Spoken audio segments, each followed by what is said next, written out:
in a world. What up, fam? Tonight we will be doing the first of a series that I should have probably already done. I've done debate reviews, but we'll just make a little series, debate reviews. As you can see, the thumbnail is very fitting. And we will cover my most recent debate versus PhD Tony. The zenith of humility is to make your internet name have your credentials.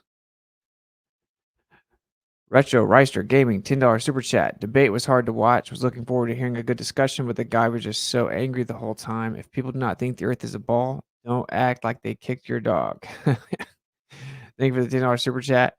Yeah, but I was saying this after that debate. I'm like, they make more flat earthers than anyone because watching something like that is what will cause someone to actually step back and be like, wow, well, I'll look into it now. And if someone can look into it honestly without emotion, there's only so long you can do that before you're like, you can't unsee the scene. So yeah, I mean, basically they're the best flat earth recruiters in the world. And almost everyone that's told me that my debates woke them up to the earth, they name one of the debates and they say he was just freaking out so much and lying and twisting and interrupting and super emotional and using tons of fallacies. And I wondered, why would someone need to do that to defend the globe that we know is true if it's so obvious? So, yeah, I mean, it's not necessarily a bad thing. So, I guess StreamYard has a new setting. Whoa. Can you guys see that already? I'll worry about it later. I won't do it live, but where you can actually edit the screen, that's super cool. I messaged them a while back and said they should do that. So I'm glad that they finally did.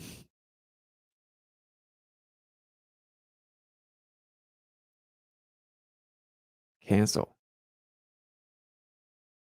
The world. All right, we're just gonna jump right into it because it is one of my shorter debates, but it's still not super short. So yeah, let's check it out, see what we get into, and we'll just cover it. I do have a lot of stuff I could break down on seismology, which is what this debate basically ended up just being about. But I think I'll eventually just fully cover that in a Scoring Globers. People seem to think that that's a globe proof, and believe it or not, I know you may be surprised, but once I began to really look into it, turns out it's actually a globe refutation. Imagine my surprise. All right, so let's go ahead and check it out. I'll play a little bit of my intro.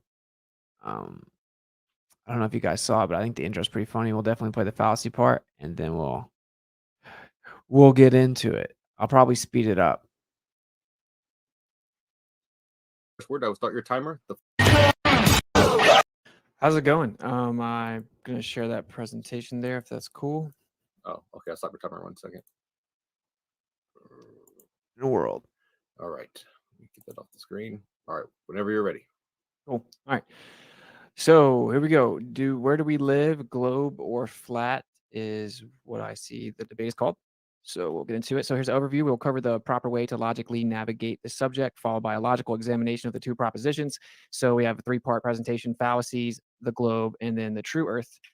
So we have fallacies are invalid arguments. That's what a fallacy, a logical fallacy means, that it is an argument that is not valid. So we're going to go through some of the basics. We have the ad hominem fallacy, attacking the person instead of the argument. For example, flat earthers just don't understand basic science. The credentials fallacy, dismissing an argument by asserting the person who. Actually, I'm going to go back to normal. This is so funny. If you haven't seen it, it's really funny, but I think you guys may notice some stuff you maybe didn't live. Pay attention to all the fallacies that I list off preemptively, and I only listed 10 of them because I didn't want my presentation to just be about fallacies, but think about the fallacies. I even gave examples, and then watch what he does. It's almost just, like, unbelievable. Science, argument. For example, flat earthers just don't understand basic science. The credentials fallacy, dismissing an argument by asserting the person who made the argument doesn't have the proper credentials. For example, you don't have a degree in this subject. Straw man fallacy, attacking a misrepresentation of the other person's argument. Why don't we fall off the edge of your space pizza? Appeal to majority, argument for an unproved conclusion based on the beliefs of a large group of people. Example: 7 billion people believe the Earth's a ball, but you think you're right. Appeal to authority, argument that because a perceived authority believes something to be true, it must be true. An example: all scientists agree the Earth is a globe. Poisoning the well, using ad hominem attacks to preemptively discredit the opponent. Example: all flat earthers are science denying religious conspiracy theorists. And we have begging the question fallacy. When an argument's premise assumes the truth of the conclusion, the globe model says the sun goes beneath the earth. So sunsets prove the earth's a globe. And we have shifting the burden of proof, flipping the burden to the person who denies or questions the assertion being made. This is a very important one in this conversation. It happens all the time. For example, prove the images from space are not real. You don't prove negatives. We're challenging the assertion being made. And those are important to keep in mind during the debates. They seem to be frequently occurring in this discussion. Okay, so we'll cover the globe. Cool. So I wanted to watch that part. It's funny. You can of course go to Modern Day Debate and watch his presentation. I do, of course. I mentioned quite a few things. I mentioned the mirror flash and how the light actually shines through the alleged horizon of the Earth's curvature, which makes no sense. It flashes on and out. Well, once the light reflects off the mirror, this is from like 18 miles away, should be completely obstructed by Earth curvature. And of course, you need a line of sight to see that reflection. The moment it hits the mirror and reflects at the angle that you can perceive it, you see it with line of sight. You don't always see it. You only see it whenever that angle of light goes right to your eyes so that you can see the reflection. That in of itself debunks the globe. And of course, this is where it looks like the horizon is above where the light would be in infrared. And then you see when the light reflects, you see it go through the horizon, through the water. Absolute refutation of the globe. Of course, we didn't get into that. Let's see, what else did I show here? Showed tides, but this is actually not tides. These are the tsunamis. And how, why do they not wrap around Antarctica if the Earth is a globe? I threw this in here because someone told me a few minutes, I think like 2 hours before the debate. I didn't know anything about this guy. Someone said he loves to talk about seismology. So I researched it real quick. We have the tsunamis, and then we have tidal charts where there's tidal nodes, which we did cover in the last Schooling the Globers. Of course, no rebuttal to that. And then I also covered the magnetic field and how it isn't symmetrical like it should be on the globe. And I covered the basic premise of sophistry, which is the use of fallacious arguments with the intention to deceive. And that is what all of these globe Earth proponents seem to rely on. And let's get into the debate itself and see what happened. Antarctica and not reflect around, and that would be because Antarctica is Saturday, April 22nd in Fort Worth, Texas. The link is in the description below. If you want to get your tickets to come in person, please get on that as soon as you can. Thank you so much. And with that, we will go ahead and kick it to the open discussion. So, gentlemen, I'm going to put 60 minutes on the clock, and at your first word, have at it. Thank you so much. Okay. What's up, man? Apart from, so you asked a number of questions. It seems only fair to answer them. Why do tsunamis bounce off Antarctica and not reflect around? And that would be because Antarctica is atypical of all the continents in the world in having a very deep continental shelf at around about a depth of 500 to 800 meters. So the propagation of tsunamis as they interact with that shelf is very different from the other continents. And the reason the continental shelf around Antarctica is so deep is because of the load of the ice sheet that's on top of it. The mass of that ice sheet depresses the continent of Antarctica and makes the shape of the continental shelf atypical. In fact, I happened to work across the corridor from one of the world experts in tsunami propagation, and he had no idea what flat earthers were even talking about using tsunami data. In fact, if you neglect to include Coriolis effects in tsunami propagation, you get demonstrably wrong answers. You can't match the observations. And You can't match the observations on the presupposed global model if you don't use Coriolis effect, even though I've now read through tons of papers that they completely ignore the Coriolis effect and don't account for it at all regarding the waves themselves. But I guess the water somehow they do account for it. And we asked him, why doesn't the wave wrap around Antarctica? And he said because of the continental shelf being deeper than the other continents. For one, I must say it's hilarious that apparently Antarctica specifically, but just all the southern regions apparently are completely anomalous. You know, you have all kinds of different animal and plant life in the south, even though it should be symmetrical on a globe. You have all the sailors not being able to actually properly navigate far in the southern oceans, being off by 10, 12, 15, 20 miles a day, hundreds of miles in a week to 2 weeks, all throughout the entire like early 20th century before people began to integrate GPS, which presupposes the globe model, of course. Why is it that there's no undersea cables from southern continent to southern continent? There's not really shipping routes. There's all kinds of anomalies in the south. Oh, and Antarctica.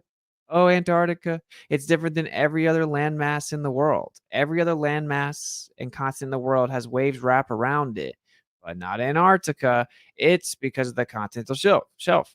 But I clearly explain, dude, if the wave is wider than Antarctica, it should wrap around it. Nothing to do with hitting it, then dispersing and going around it. If the wave itself is wider than the continent, then where do the waves go that are extended out wider than the continent? They would wrap around it like they do on every other landmass. So the continental shelf doesn't answer the question. Moving on.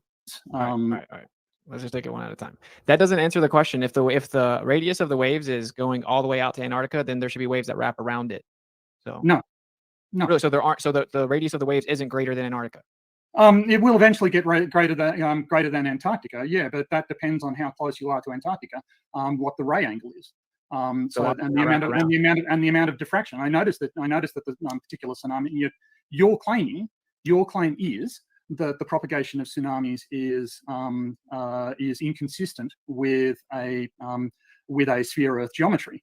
Look how calm he is. He's doing great. You're crushing, Tony. You're keeping your cool. Nicely done.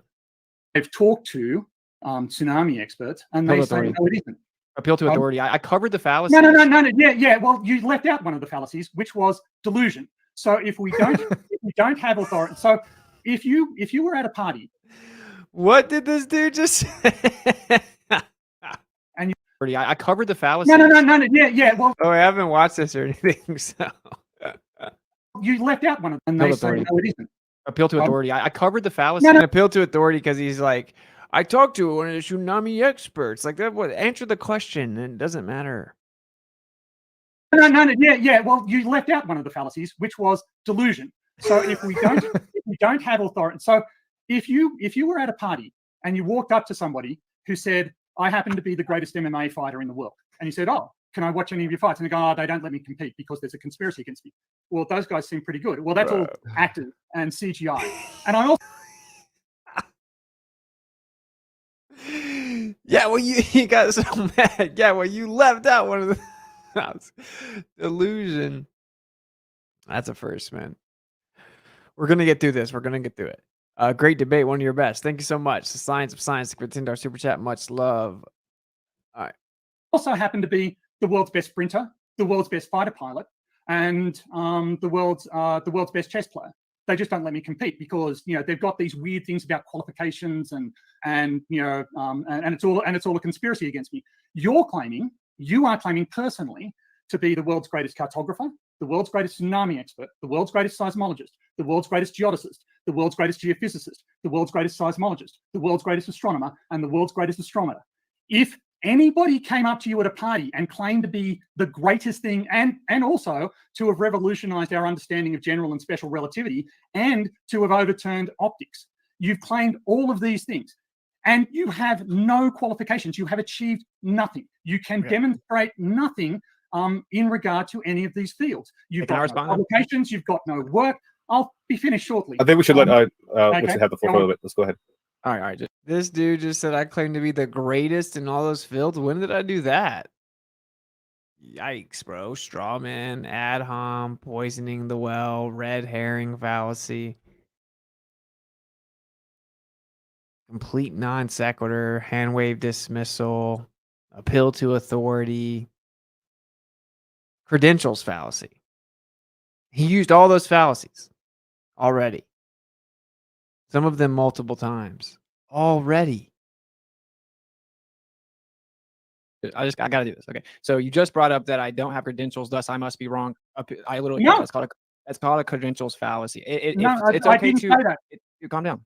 Okay. You didn't strawman me and claimed I claim to be the greatest, all these different things. Never in my life have I ever done that. Also, I agree that when people like dedicate their life to study a field, they obviously have expertise in that field and their opinions valued, but that doesn't mean they're automatically right. So like your argument isn't correct because someone with the authority position you appeal to says it. That's what the fallacy is. And you also went a long way around not answering the basic question, which was the waves are going to be wider than Antarctica's claim to be on the globe, which means the waves that don't hit Antarctica's continental shelf would wrap around Antarctica, but that's never observed. They actually come back. They reflect back, which makes sense on maybe a four reasons I already explained.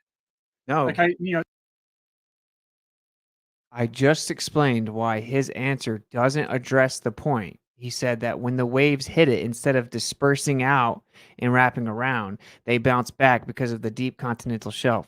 And then I explained that doesn't answer the question. When the waves are wider than Antarctica, the waves that don't hit it will wrap around it. Yet all the waves end up bouncing back from the south. And he responds with, for reasons I already explained.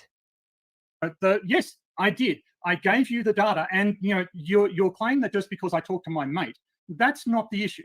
The issue is that there is an extensive scientific literature out there that explicitly explores all of these models and the details of them, how they work, and whether or not they're consistent with the observations. You haven't appealed to a single one of those. You haven't used a single scientific. You're just saying, well, it doesn't make sense to me. Well, okay. No, you're not answering the question. It doesn't make sense to you. So what? Who cares? Let's make sure we're on the same. It makes sense to you. Let's make sure we're on the same page. So say that the wave's not really big and it hits the continent, then what'll happen is it'll start to spread out and I get that. Okay. And you're saying that the continental shelf is different, or shelf is different in Antarctica because it's deeper. So it doesn't allow it to wrap around. That's what you're claiming.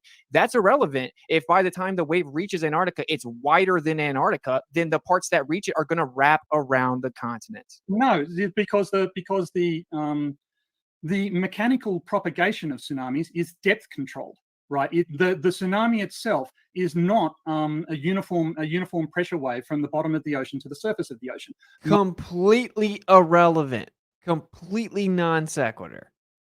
Most of the mechanical forcing, you can say straw man all you like. You're just reinforcing that you don't know what you're talking about. If the wave can only diffract if it has a physical thing to diffract with, right? If the wave is up here, pressure wave from the bottom of the ocean. The tsunami itself is not a uniform pressure wave from the bottom of the ocean to the surface of the ocean. Most of the mechanical forcing, right? Okay, it was a straw man. Are you guys saying it's too fast? You want me to turn it back to normal? The tsunami itself is not a uniform pressure wave from the bottom of the ocean to the surface of the ocean.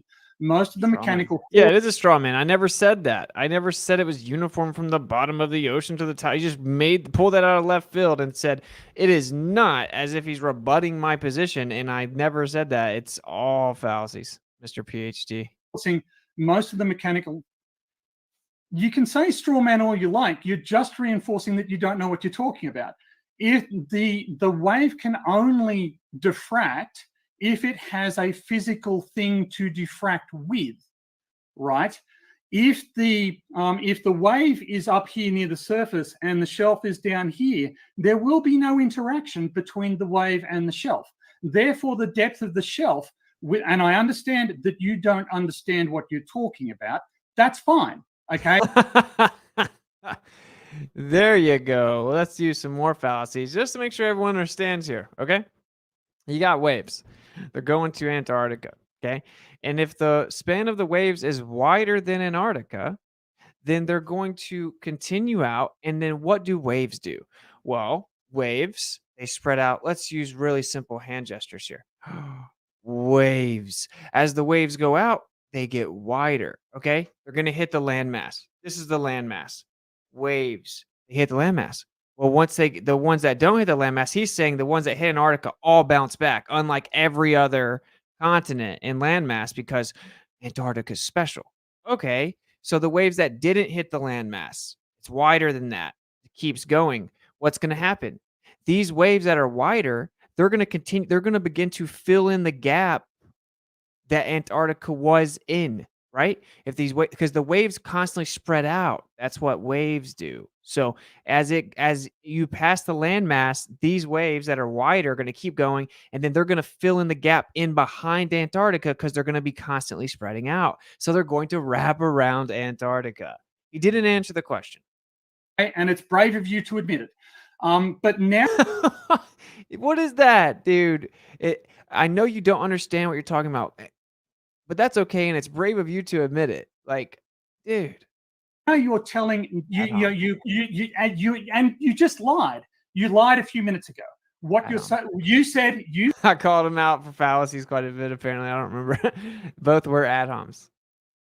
You said that you are not claiming to be the greatest tsunami expert on the planet. But now you're saying that all of the scientific literature on tsunamis and on tsunami modeling is wrong, and that your particular understanding of what should happen for these near Antarctic tsunamis is correct, and they're all wrong. That's what you're not even answering the question. Another straw man. And by the way, he doesn't even say like a lot of the official explanations, which is that like just really strong waves reaching Antarctica all the way down in the south are rare. So by the time they get there and then they hit a bunch of the islands leading up to it, they get dispersed much more readily.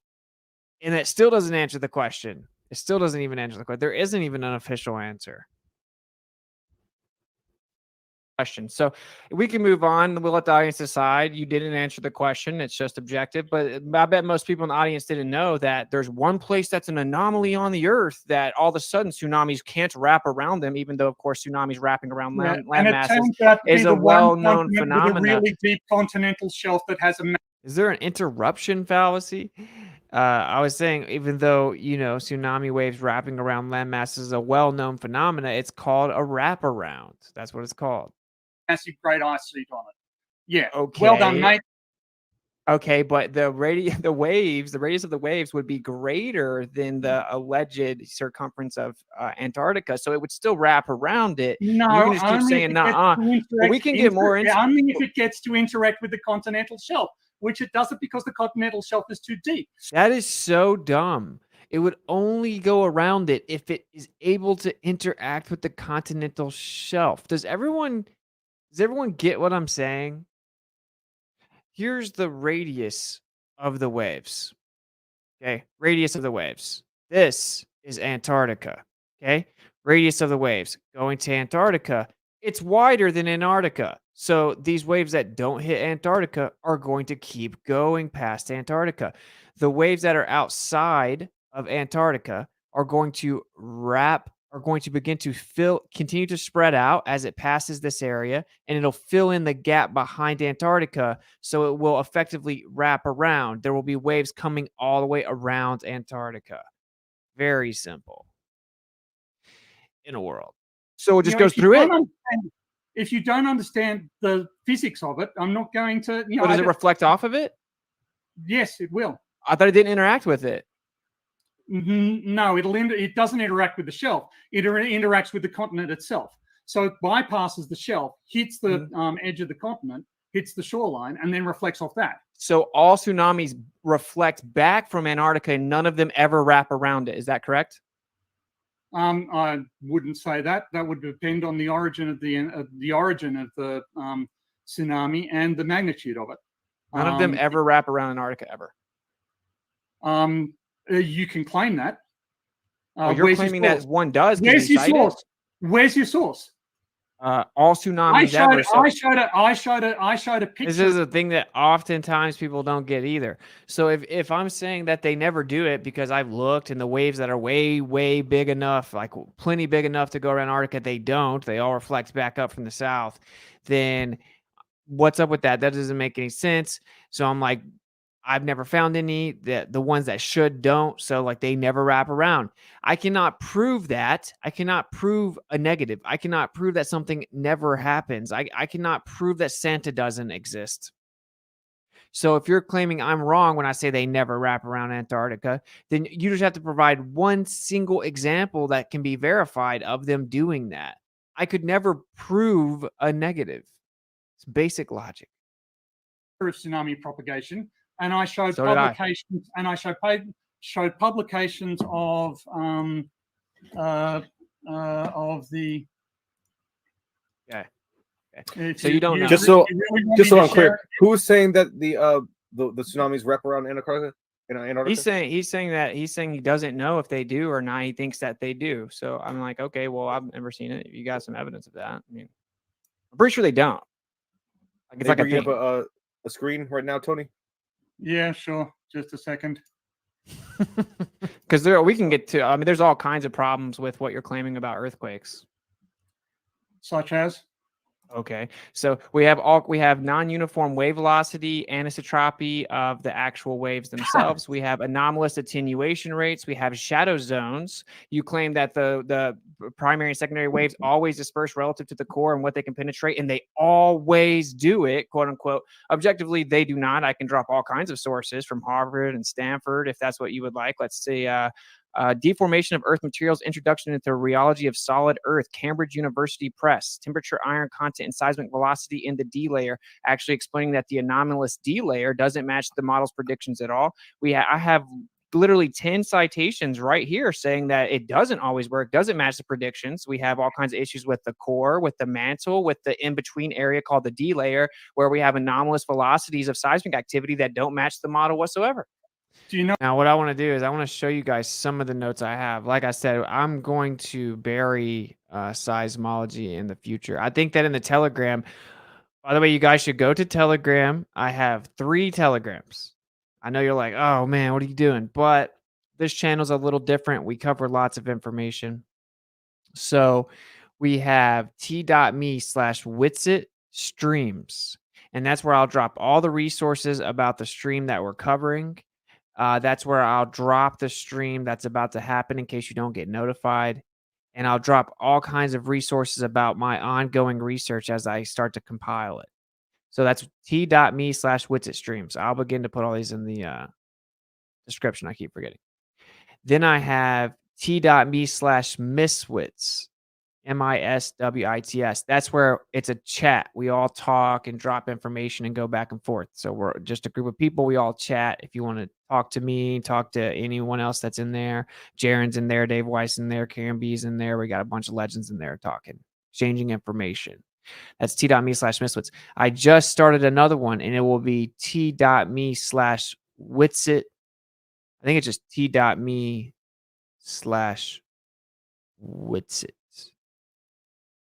Oh, don't let me tell you the wrong thing. Actually, I forgot. I'm sorry. Just a second.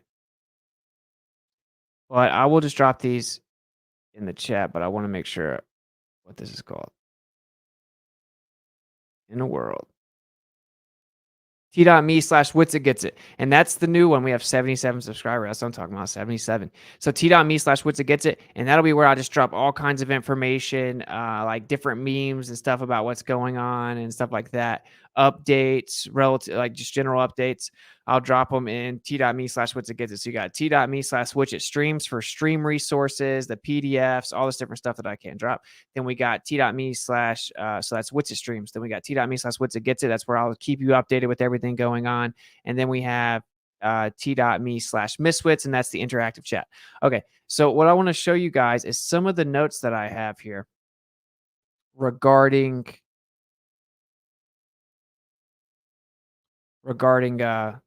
seismology, spherical seismology.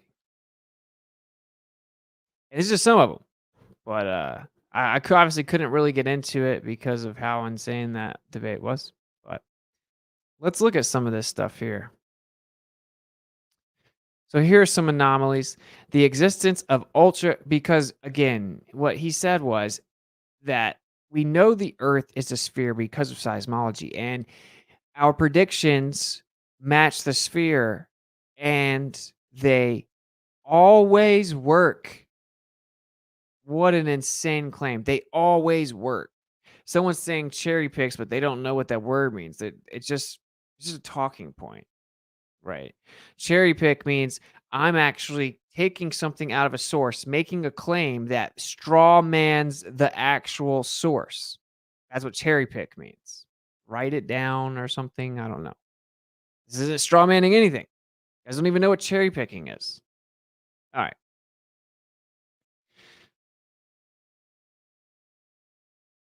Let's look at it.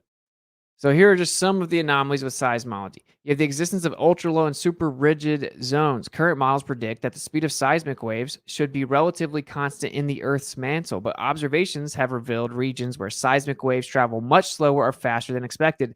The African and Pacific LLSVPs, which are large, low shear velocity provinces, where there's all kinds of anomalies in the Pacific Ocean and beneath Africa, etc., where the anomalies have been known for decades, and their origin and significance are still not well understood. Anomalous D layers is an entire layer of the Earth that doesn't match the globe's models of its layer predictions at all. You have anomalous surface wave velocities, meaning how quickly the waves travel on the surface don't match the model at all. You have issues within the Earth's upper mantle, discontinuities in the Earth's mantle, lack of seismicity in some regions. While earthquakes and other seismic activity are common in many parts of the Earth, there are some regions where seismicity is notably absent.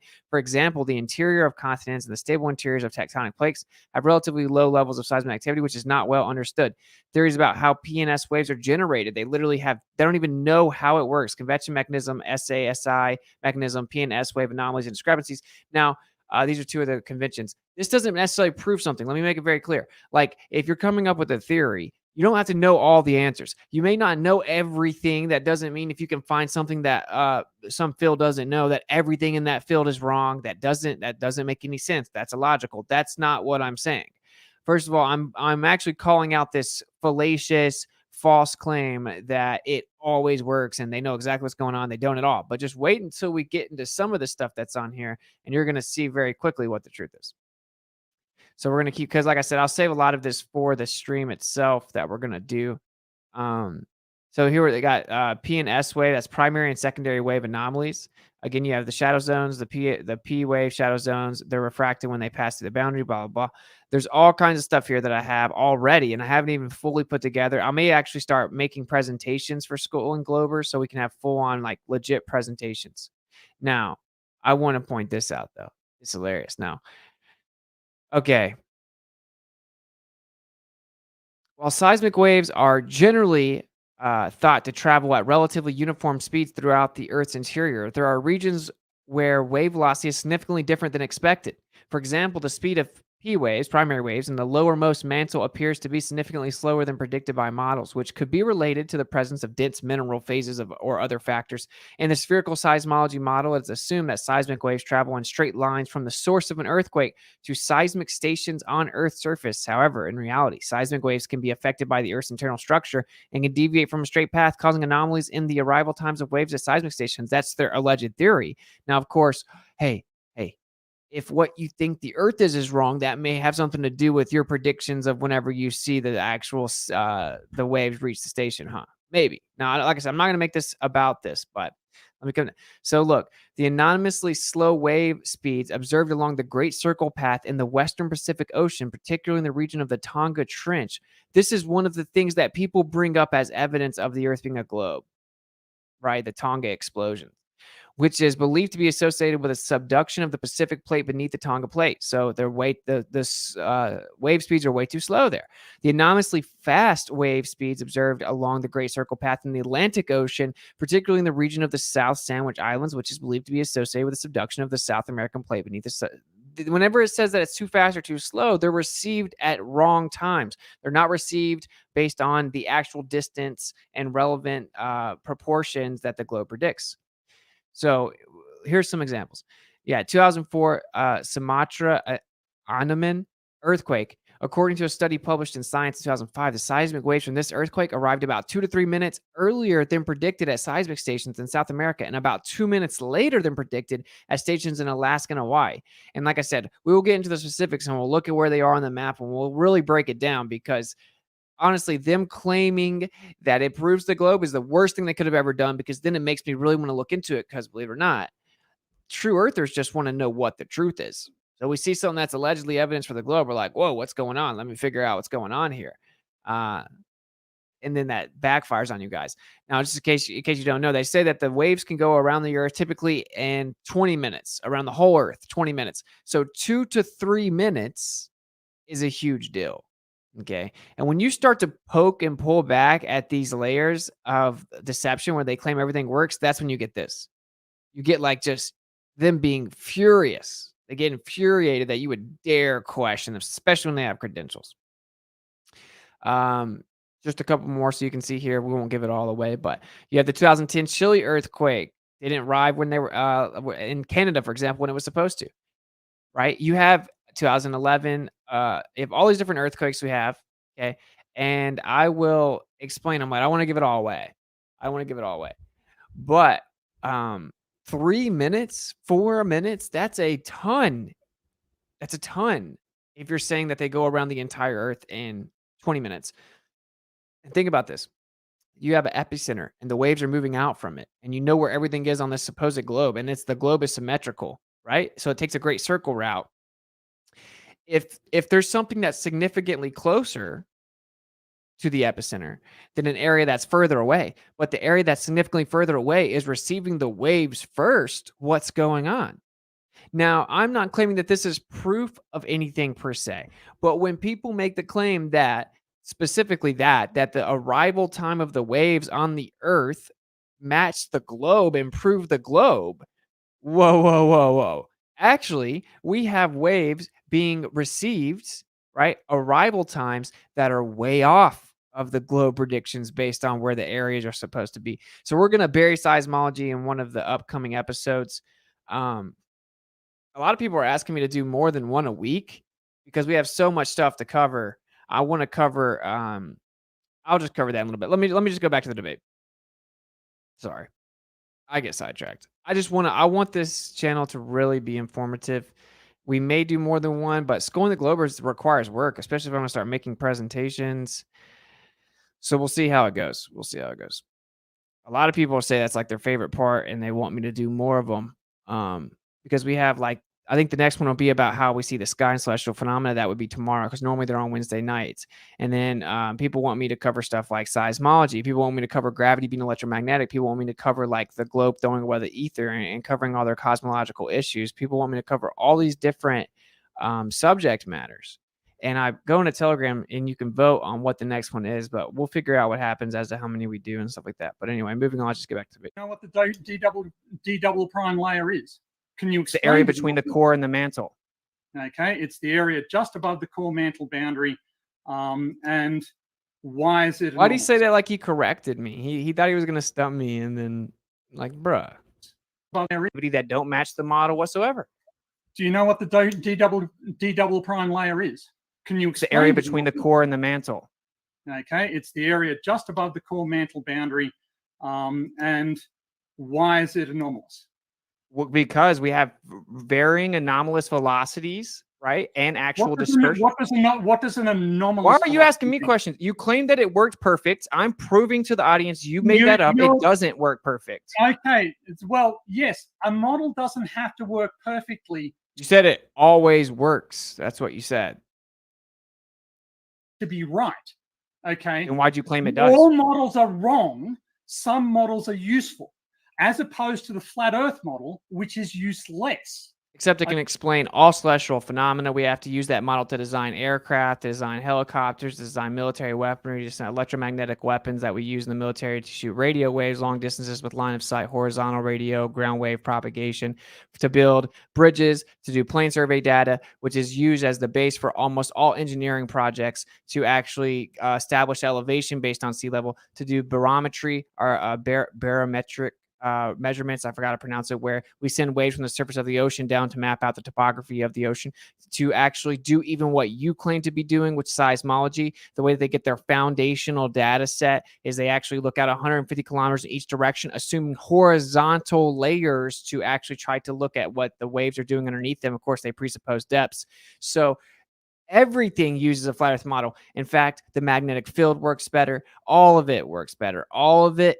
What are you talking about? The flat earth model is useless. The globe constantly uses a flat earth model for all kinds of different phenomena and all kinds of different use cases of practical use. So that's reality. That's the reality.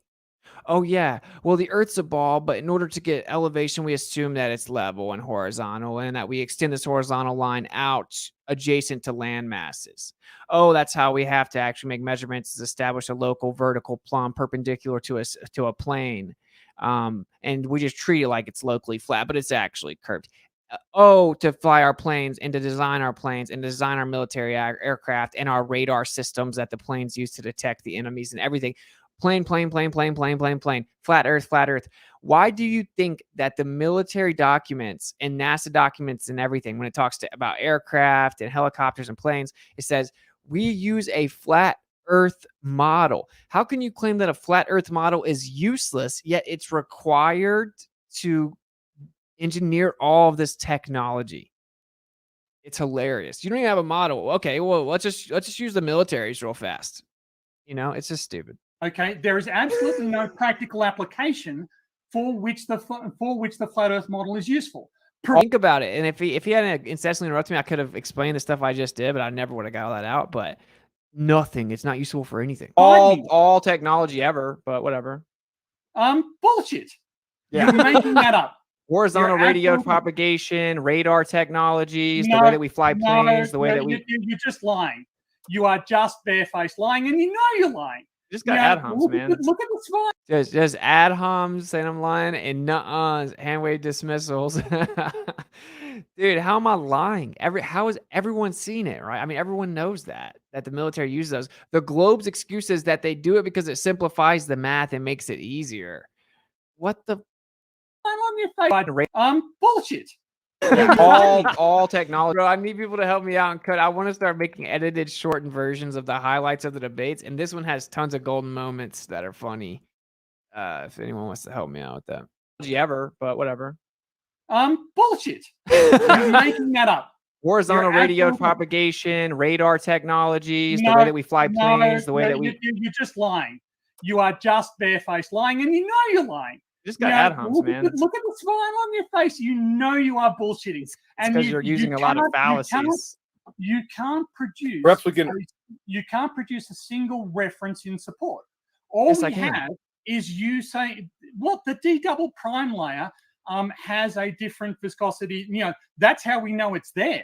Now you're changing the subject. First, it was a flat Earth model, doesn't do anything, can't be used for anything. I said, yeah, except for like all technology ever. I start to list it. You say that I'm lying, and then you say you don't have any references to support it, and I say yes, I do, and then you bring up back to seismology, but whatever. Because of the effect it had on the transition of waves through it, and we know about anisotropy in the mantle. In fact, the paper I referenced was just exploring anisotropy in the innermost inner core. You say this as though it's something that scientists are unaware of. No, I didn't say that. We're aware of it, and we're refining our understanding and building a more full understanding. The fact that we discover stuff that we didn't know about before is not an excuse for rejecting the entire spheroidal model. Okay, this is all fluff. Flat Earth models don't work. Flat Earth seismic models don't work. I showed you the references. I showed you the references. If you want. Listen, can you respond, please? Go ahead. Yeah, so I'm not saying that because there's some anomalies, all of it's wrong. I never said that they were unaware of it. These are all strawmans. So what I'm actually doing is addressing your claim in your opener that it works perfect. It does it, and it's not even close. And I'm just going to list some of the problems. So we have the existence of the ultra slow and super rigid zones. So the current model predicts that the speed of seismic waves should be relatively constant in the Earth's mantle, but observations have revealed that regions where seismic waves travel much slower or faster than expected are frequently occurring. We have the African and Okay, did Pacific that LL. paper conclude that therefore the Earth is flat? Can you just? What the bro? It's so bad. Like it's so bad. Great debate. One of your best. Oh, I already read that, but thank you. The patience you showed with him and Mark during debates is truly amazing. I would have snapped. LMAO. Thank you. Setneck, $22 super chat. Thank you very much, and I appreciate it. I'm trying to get better about really staying patient because I think it's yeah, it's just important to try to just keep it cool. There's no reason for us to be upset. We're not defending a lie, and yeah, I'm trying. I think I'm getting a little bit better at it, but thank you. That's a straw man. No, no, it isn't a straw man. You're citing this paper. What was its conclusion about the geometry of the Earth? All or nothing fallacy. You know what that is? Yes, I do know what that is. Define but it. You can't just cherry pick bits out of. Oh, just a second.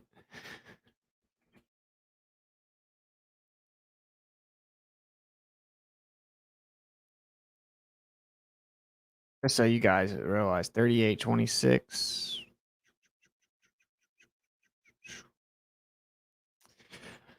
Is a variety of the false dilemma fallacy that is committed anytime someone presents only two options when in fact there are more. So when someone says either you have to believe the conclusion.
Hey, hopefully we're back. I don't know. Hopefully we are back. Ladies and gentlemen, I do not know what that was. Oh, there we go. We're back. Okay, what a joke.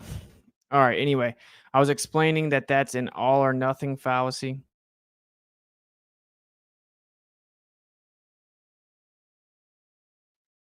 Wow, dude.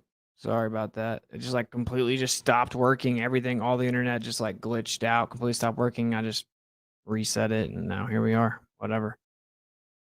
I have the best internet I can possibly get. So,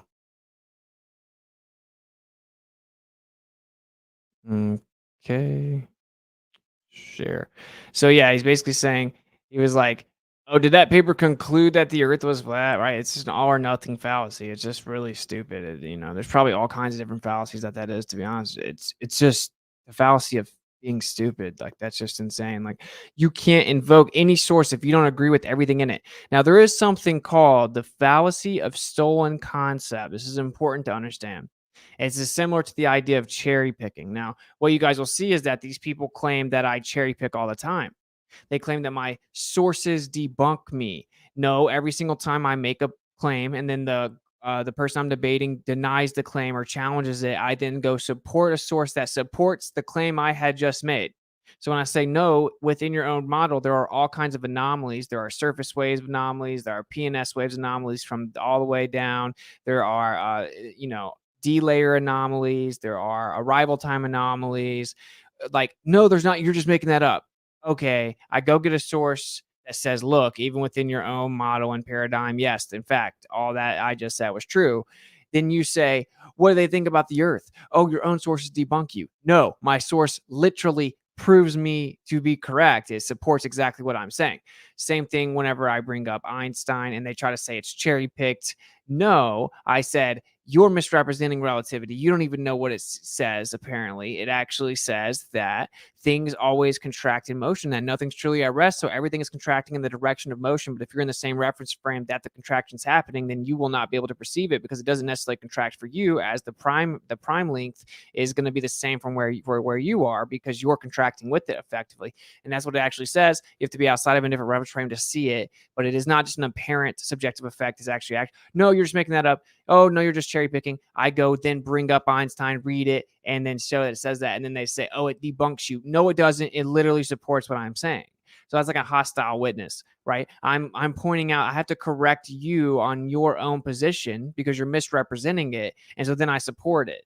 This is a very simple idea. So when this guy's making spherical seismology claims about how it proves the Earth is a ball, and I have to correct him about all different anomalies, and he denies it. So I start to cite the sources that support what I'm saying, that 100% supports me. It doesn't debunk me. None of them support you. That's incorrect. That's very fallacious and stupid. If you have to believe everything that it says. Now, the fallacy of stolen concept is if I went and took something out of a source and I misrepresent what it actually is saying, right? I straw man that part of the paper. I straw man what the paper is actually saying with that piece of information. If I straw man what the source or the author or the person is saying, when I take something out of it, I take the concept out of it and misrepresent and straw man it. That's the fallacy of stolen concept. That would be me cherry picking, right? But that's not what I do. When I say Einstein says that everything occurs on the Earth as if the Earth is at rest and no optical or terrestrial experiment can detect the motion of the Earth around the sun, and you say, nuh-uh, and then I go and cite it. That's not cherry picking. And you respond with, that's cherry picking. He thinks the Earth's a ball. He doesn't think the Earth's flat. Einstein didn't think the Earth was stationary. No, now you're straw manning, which is actually what you would be accusing me of, saying I'm cherry picking. This is very basic logic, right? This is very basic logic. If I say Einstein says that even though he believes the Earth is revolving around the sun, that according to relativity, you could never actually directly measure it or prove it from the Earth via any terrestrial experiment, and you say, nuh-uh, and then I go and show that's what he said, and then you say, you're cherry picking the quote. That's very ignorant and stupid. That would mean that actually he's not saying that you can't detect it on the Earth. He's saying that you can detect it.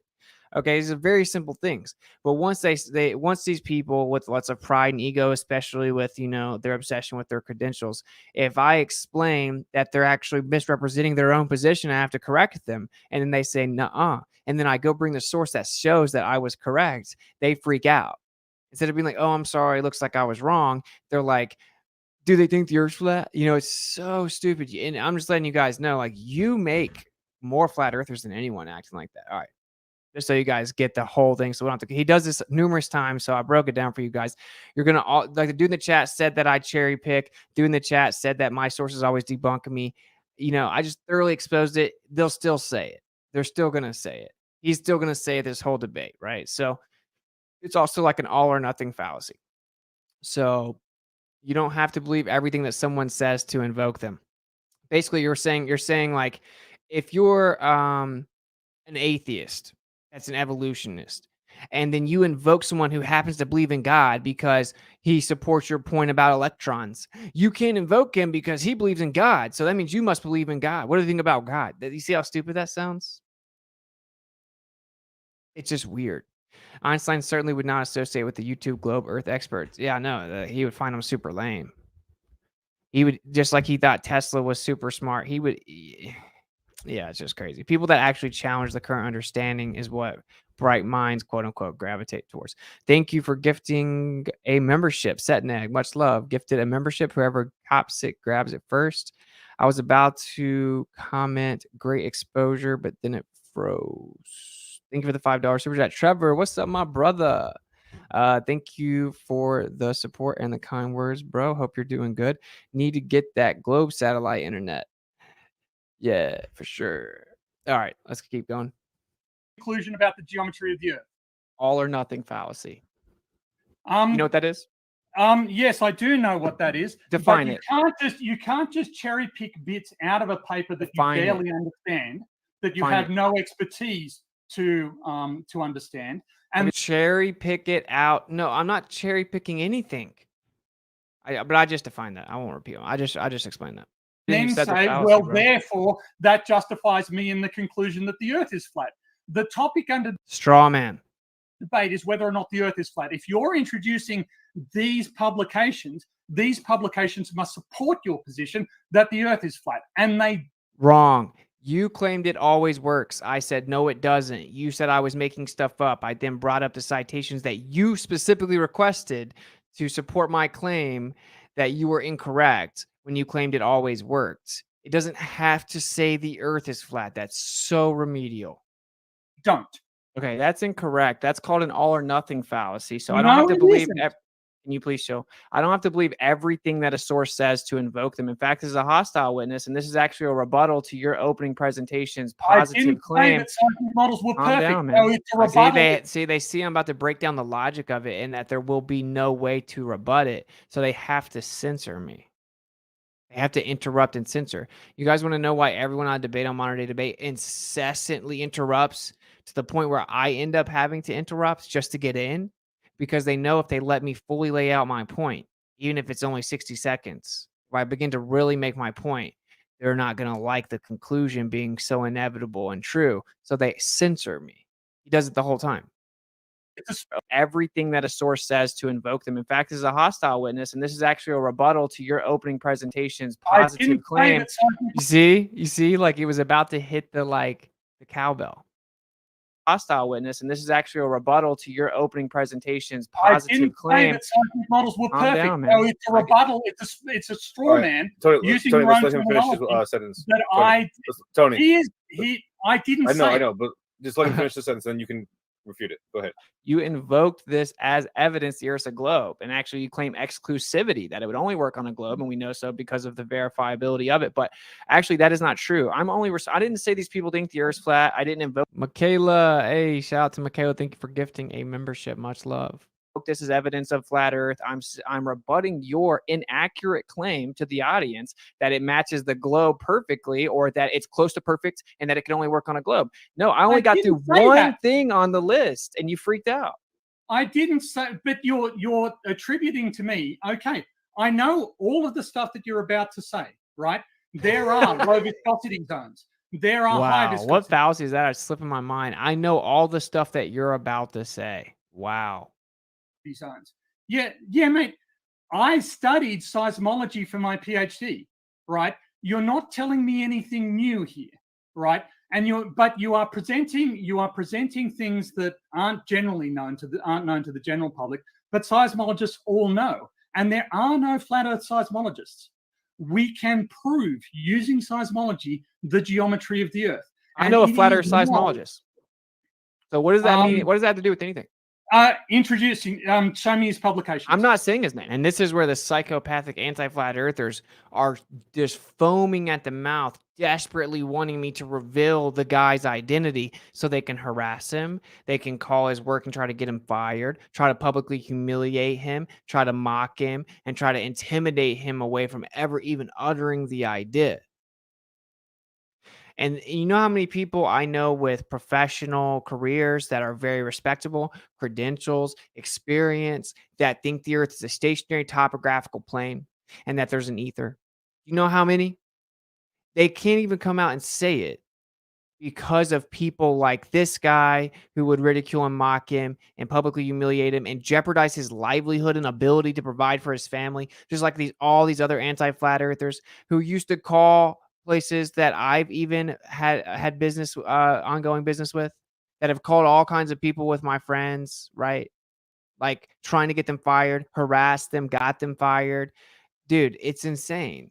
They're like, who is it? They want to know so bad so they can all just like mob mentality, just like attack him. It's pathetic. Like, so many people sent in resumes for NASA audits, right?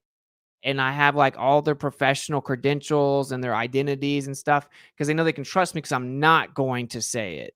Specifically because I'm not going to reveal all their personal information, their identities, and their profession because of these very reasons. So either I keep my word and integrity, or I have to prove I'm right because of ego to these weirdo anti-flat earthers on the internet. Like, that's a tough decision. Yeah, he has a YouTube channel though. Show me his publications. What are his Okay. qualifications? Where does he work? Okay, doesn't know. guy on Where does he work? Like, what a joke, dude. YouTube, a guy on YouTube is not a seismologist. mate. He is a seismologist, but the problem is if I was to say his name, you would probably go harass where he works or something. So I just want to point out, I want to see his publication. Where is his Okay, well, publication? I'll try Where is to his publication establishing that the Earth is flat? straw man. Okay, straw man. So I'll see if No, he's open. it's not a straw man. Asking for references is not a straw man. Dude, he just said, I want to see his publication where he says the Earth is flat. And then I said straw man. He said asking for references is not a straw. It's just, this is so bad. This is like embarrassing how incredibly fallacious this PhD is, dude. It's like bad. For Meta Glober, that's not like emotionally impulsive. So Weird. perhaps we could dig in deeper into this low viscosity zone evidence. If you guys wanted to talk about that specifically, that might be more interesting. Yeah, like I think this will be cool. Like, let me just list off some of the freaking anomalies or discrepancies, and then you can teach me. You probably know more about it than me, but you were a bit misleading saying that it worked really well. It doesn't. We have all kinds of problems. It works really well, mate. You know, that is bullshit. These anomalies that you're talking about, they are velocity anomalies of less than 1%. They are detectable. But Sorry, bro. I got to bring that one back. I'm trying not to make it take too long, but it's just so funny. And teach me. You I'll probably try know to like not say so much, but this is hilarious. more about it than me, but you were a bit misleading saying that it worked really well. It doesn't. We have all kinds of problems. It works really well, mate. You know, that is bullshit. These anomalies that you're talking about, they are velocity anomalies of less than 1%. They are detectable, but the velocity variations are really tiny. You know, to say that a 1% in one, you know, these are fractions of 1% in velocity, and you're putting them up like, well, the model doesn't work at all. No. Okay, so they're less than 1%. They're less than 1%. They're fractions of 1%. Fractions of 1%. Okay. One of the reasons we can reject the flat Earth geometry is that you can't do flat Earth inversions on velocity. You can't do tomographic. You can't do flat Earth tomography and get consistent velocity results. They don't produce consistent results, and you get massive tomographic anomalies. You know, multiple percents. So the stuff that you're saying is imperfections in our model, it's vastly worse if you use flat Earth models. You're incorrect. You just claimed that it's always less than 1%. That is not true either. So I don't know why you keep saying this kind of stuff. It seems like you're trying to be misleading, but I'm just going to read off the list, okay? And that's so poisoning the well fallacy. Well, you are you are intentionally misrepresenting things. It's not poisoning the well fallacy. He has no business even saying the word fallacy out loud. Poisoning the well fallacy is when you attempt to preemptively discredit your opponent to the audience via personal attacks. When I say it appears that you're like being misleading, that's in response, in the middle of the debate, in response to the fact you are consistently falsely claiming that the model is more effective and efficient than it actually is.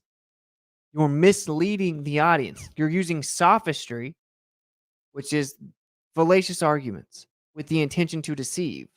That is not a poisoning the well fallacy when I'm specifying exactly how you're being misleading. What a joke. So I don't. No, I'm not. Okay, you said you did a In Well, PhD. it is a question what of fact. said- We could pull What up I, the source. what I I said could was look it up for in you guys. general. I do want to point out, though, you know, how a lot of the ballers will be like, Austin, all he talks about is fallacies. You notice how this guy's he tried to step up and start like countering the fallacies and bringing up fallacies. At least he understands that logical fallacies completely invalidate your argument. He just was logically out of his league, frankly. He doesn't have logic. He has emotion. In Yeah, general, yeah. these things Just are give me small. give me just a second and I'll let you go. Okay, man. You've talked most time. Kind of just a second. Okay. So we have the existence of ultra slow and super rigid zones. I explained that. We have the African and Pacific LLSVPs, which is called large low shear velocity provinces, or regions in the Earth's lower mantle where seismic waves travel slower than in surrounding areas. The lack of equal distribution doesn't make sense in the current model. We have the anomalous D layer. We talked about that, where we have all kinds of anomalous discrepancies within seismic activity. It's not just velocity, it's all kinds of stuff. We have anomalous surface wave velocities as well, right? And so I have all the different sources here if you want to look at them, but it's from Oxford Press, Geophysical Journal International. These are Springer International Publishing. Thank you for the $20 super sticker, Jeremy Bird. Much love, brother. A Geophysical Journal International, Origin of the Pacific and African LLSVPs. I have all this data here at Cambridge University saying we have tons of anomalies, and it's way more than 1%. I don't know where you got that idea. What do you think the term anomaly means in science? Okay, in this context, it means that the model has a certain prediction and that the data is anomalous to the prediction. It doesn't match. No, that's not Yes. what it means. So Yes, it does. a scientific anomaly is a deviation from a background average. So when we talk about a velocity anomaly, we measure that velocity anomaly relative to the background average. Dude, an anomaly is when it doesn't match the prediction. It isn't like it's supposed to be within the model's prediction, right? Like you have the South Atlantic anomaly. That's because the magnetic field is 30 to 35% weaker in that portion of the Earth in the southern hemiplane than it's supposed to be. In the South, it's 35% weaker than it's supposed to be. Well, how do you get a supposed to be? Well, it would be the model, what the model predicts. 35% weaker. So it's anomalous to the claims of the model, the predicted value and data set the model would predict. That's what it is. It's so simple. So saying that there's a velocity anomaly is just saying the velocity isn't uniform. Similarly, when we talk about temperature anomalies, we don't, all we're saying is that the temperature has varied from the background value. Let me actually read the definition here. It says in science, an anomaly is an observation that differs from the expectations generated by an established scientific idea.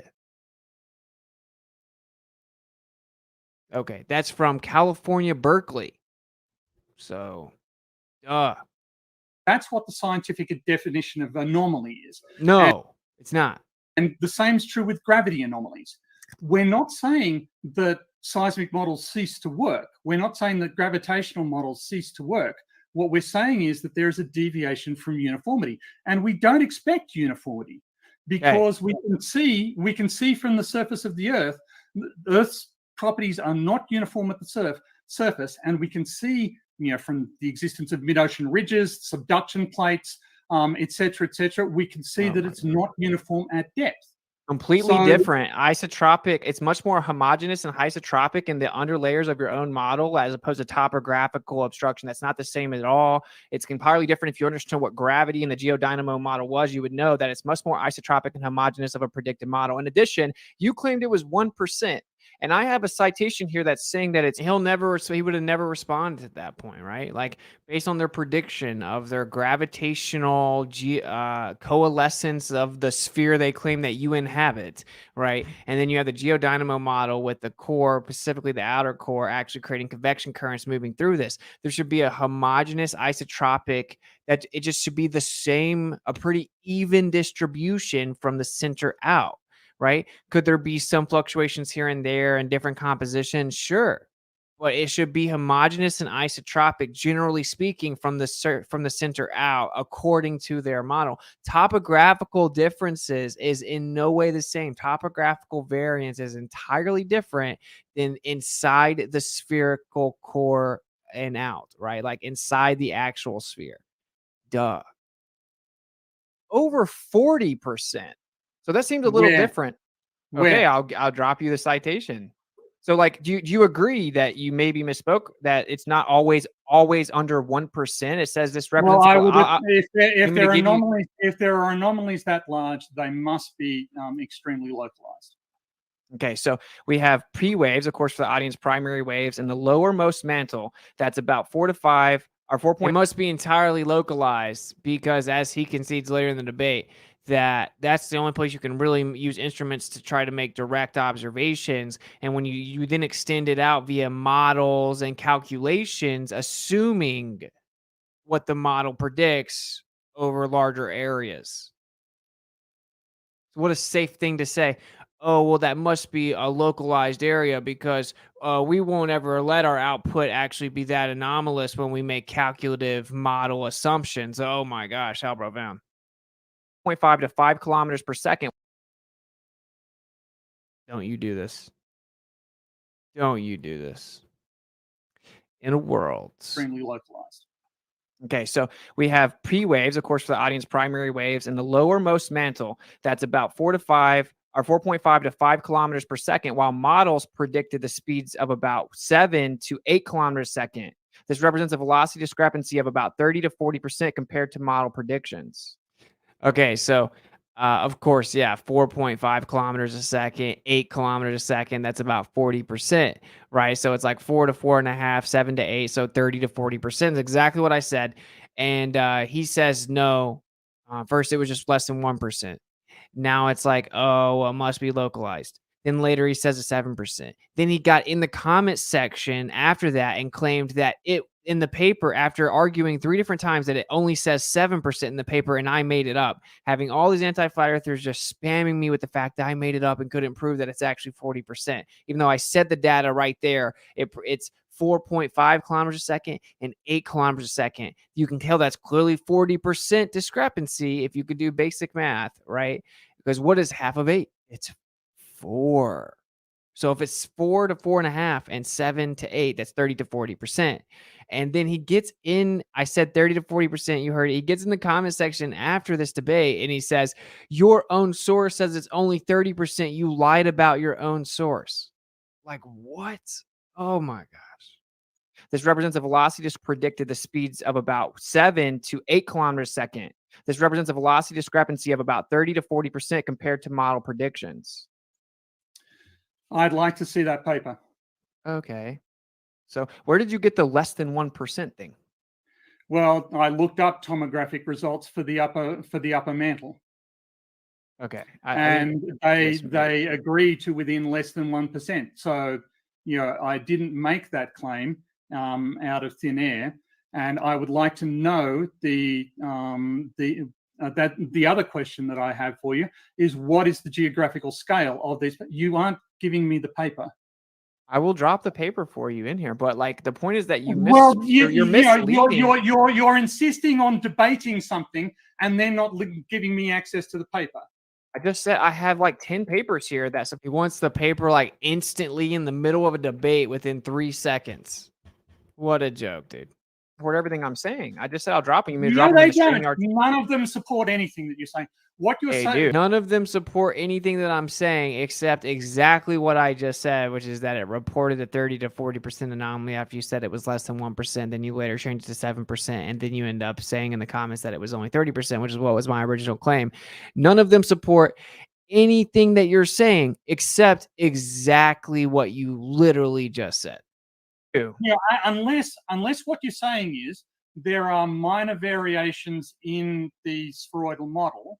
40%?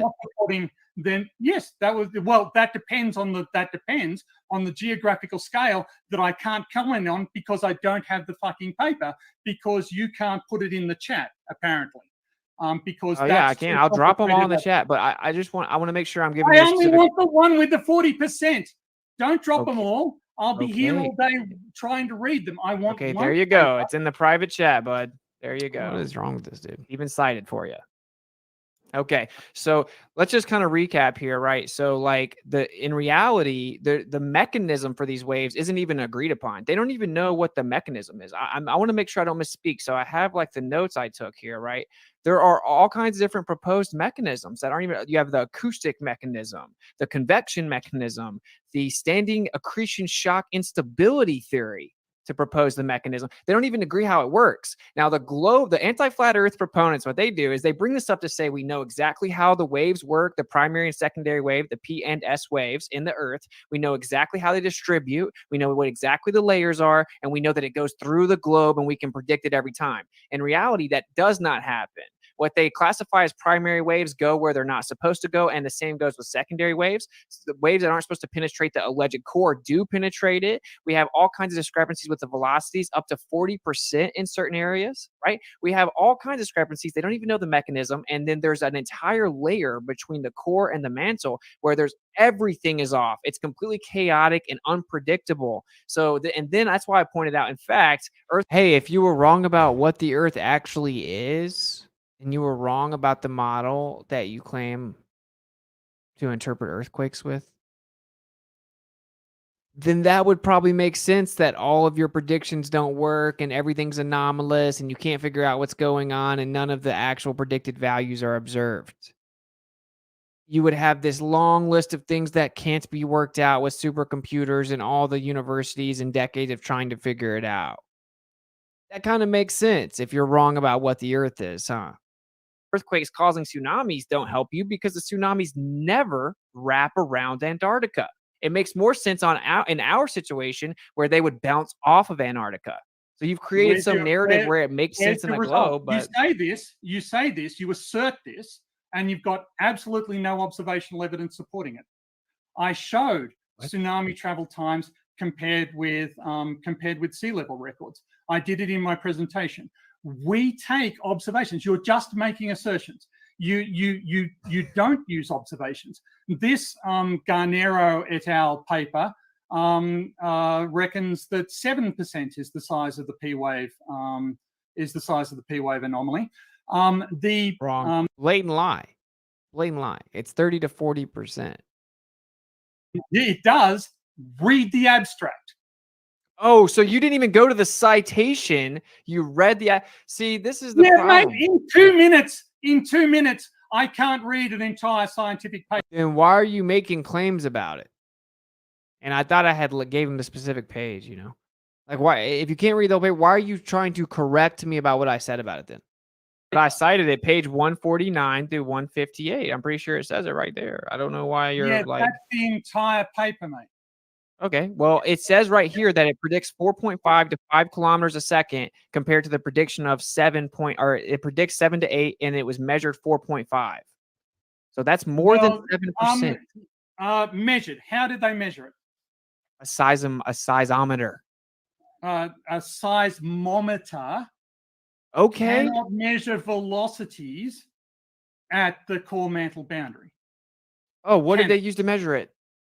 So what they do is they calculate the velocity using tomographic models, don't they? They don't observe it. They don't measure it. No, this is an important distinction.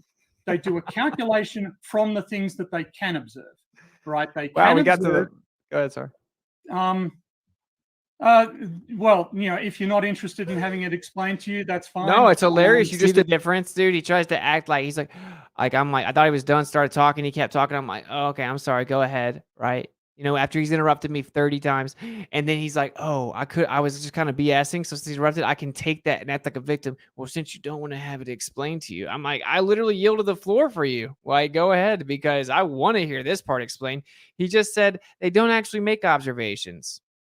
They just use models and make calculative assumptions. Now, of course, my point still stands where he's invoking like the efficacy and accuracy of these calculative model assumptions and how they somehow verify the Earth's a globe. And then I get into it and like, no, actually, whenever you look at the actual data, so you're going to say, oh, there are this pressure wave here. We have arrival times here. Based on this atmospheric activity that we then deduce that there's this pressure wave. We then draw it down based on the assumption of this and this and this and this and the layers here and and then we make the predictions with the velocity readings that we can make, and then we try to put it all together. And whenever we put it in our standard model that we use to calculate everything else we claim shows that the Earth's a sphere, all of a sudden it doesn't match it off. It's off by 40%.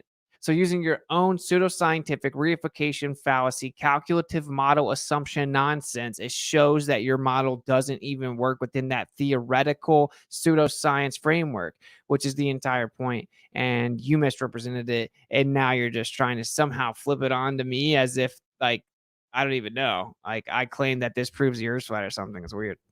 Admitted that it's just calculative assumptions based on models, which is a begging the question fallacy. So if you want to move to the next subject, we did. No, it isn't, because we can exclude flat Earth models. We have assumed the Earth is flat.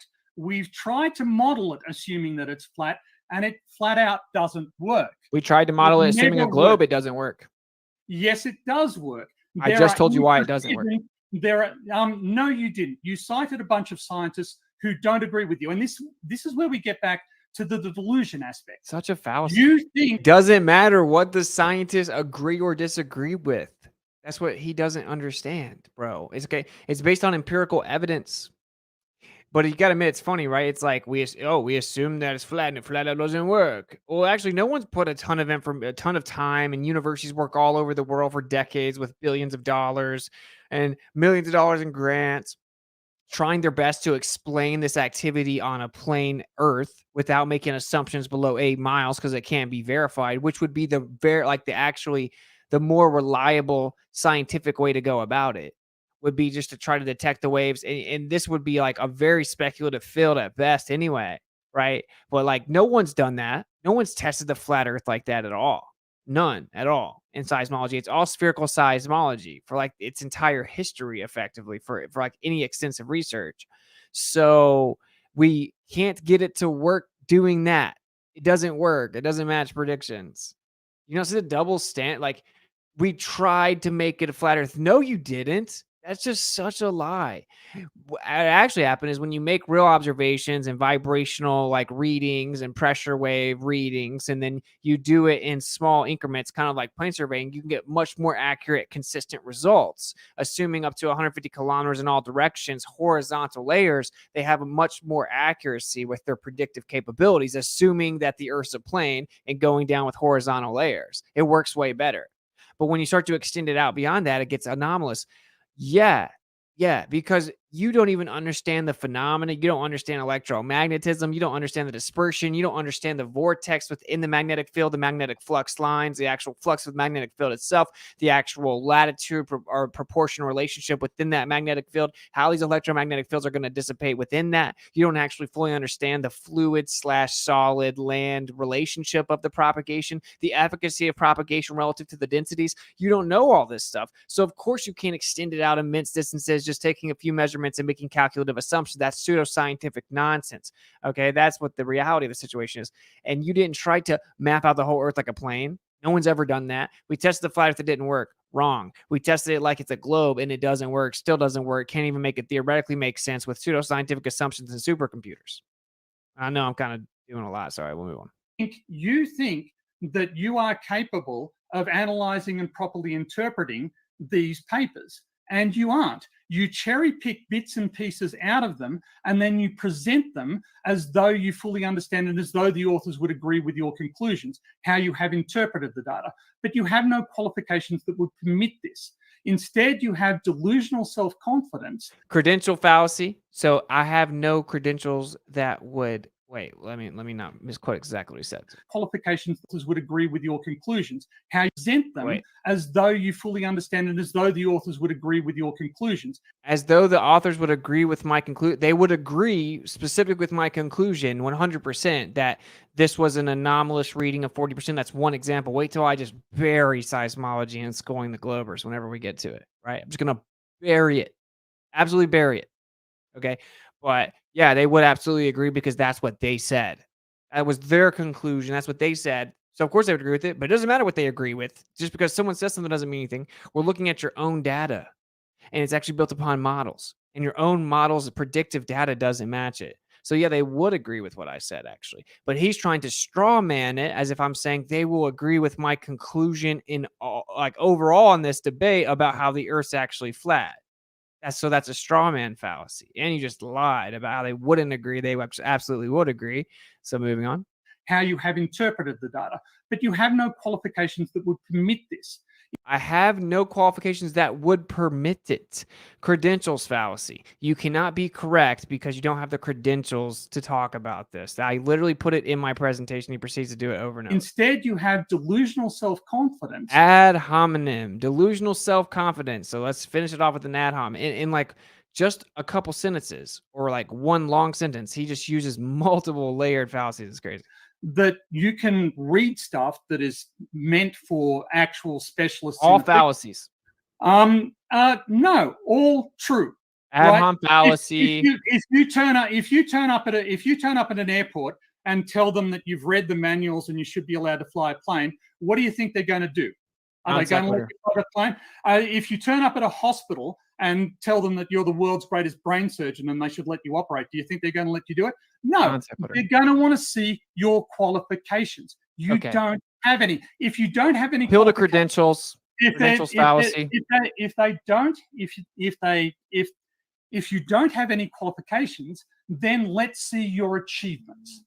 Let's see what it is that you have done, have contributed to human understanding and human technological development, or that's any subjective, flat earther. Okay, first of all, that's completely irrelevant, and there are all kinds of flat earthers that did a lot of things, and a lot of the people that think there's a globe, they assume a stationary topographical plane to do most of their technology anyway. So it doesn't really matter what you're saying. This is all, my man, chill. You just monologued. This is all sophistry. Everything you said was a fallacy. We've already spent 30 minutes on it. The truth of the matter is I just named off just a fraction of all the problems with it I have written down.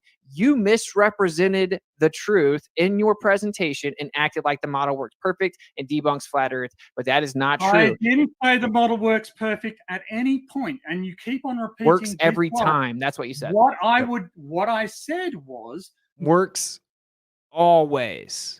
Every time. That's what you said. Works every time. The model represents reality well. You said works every time. Accurate. The model is accurate every time. Okay, let's go. The model is accurate every time. He said it again.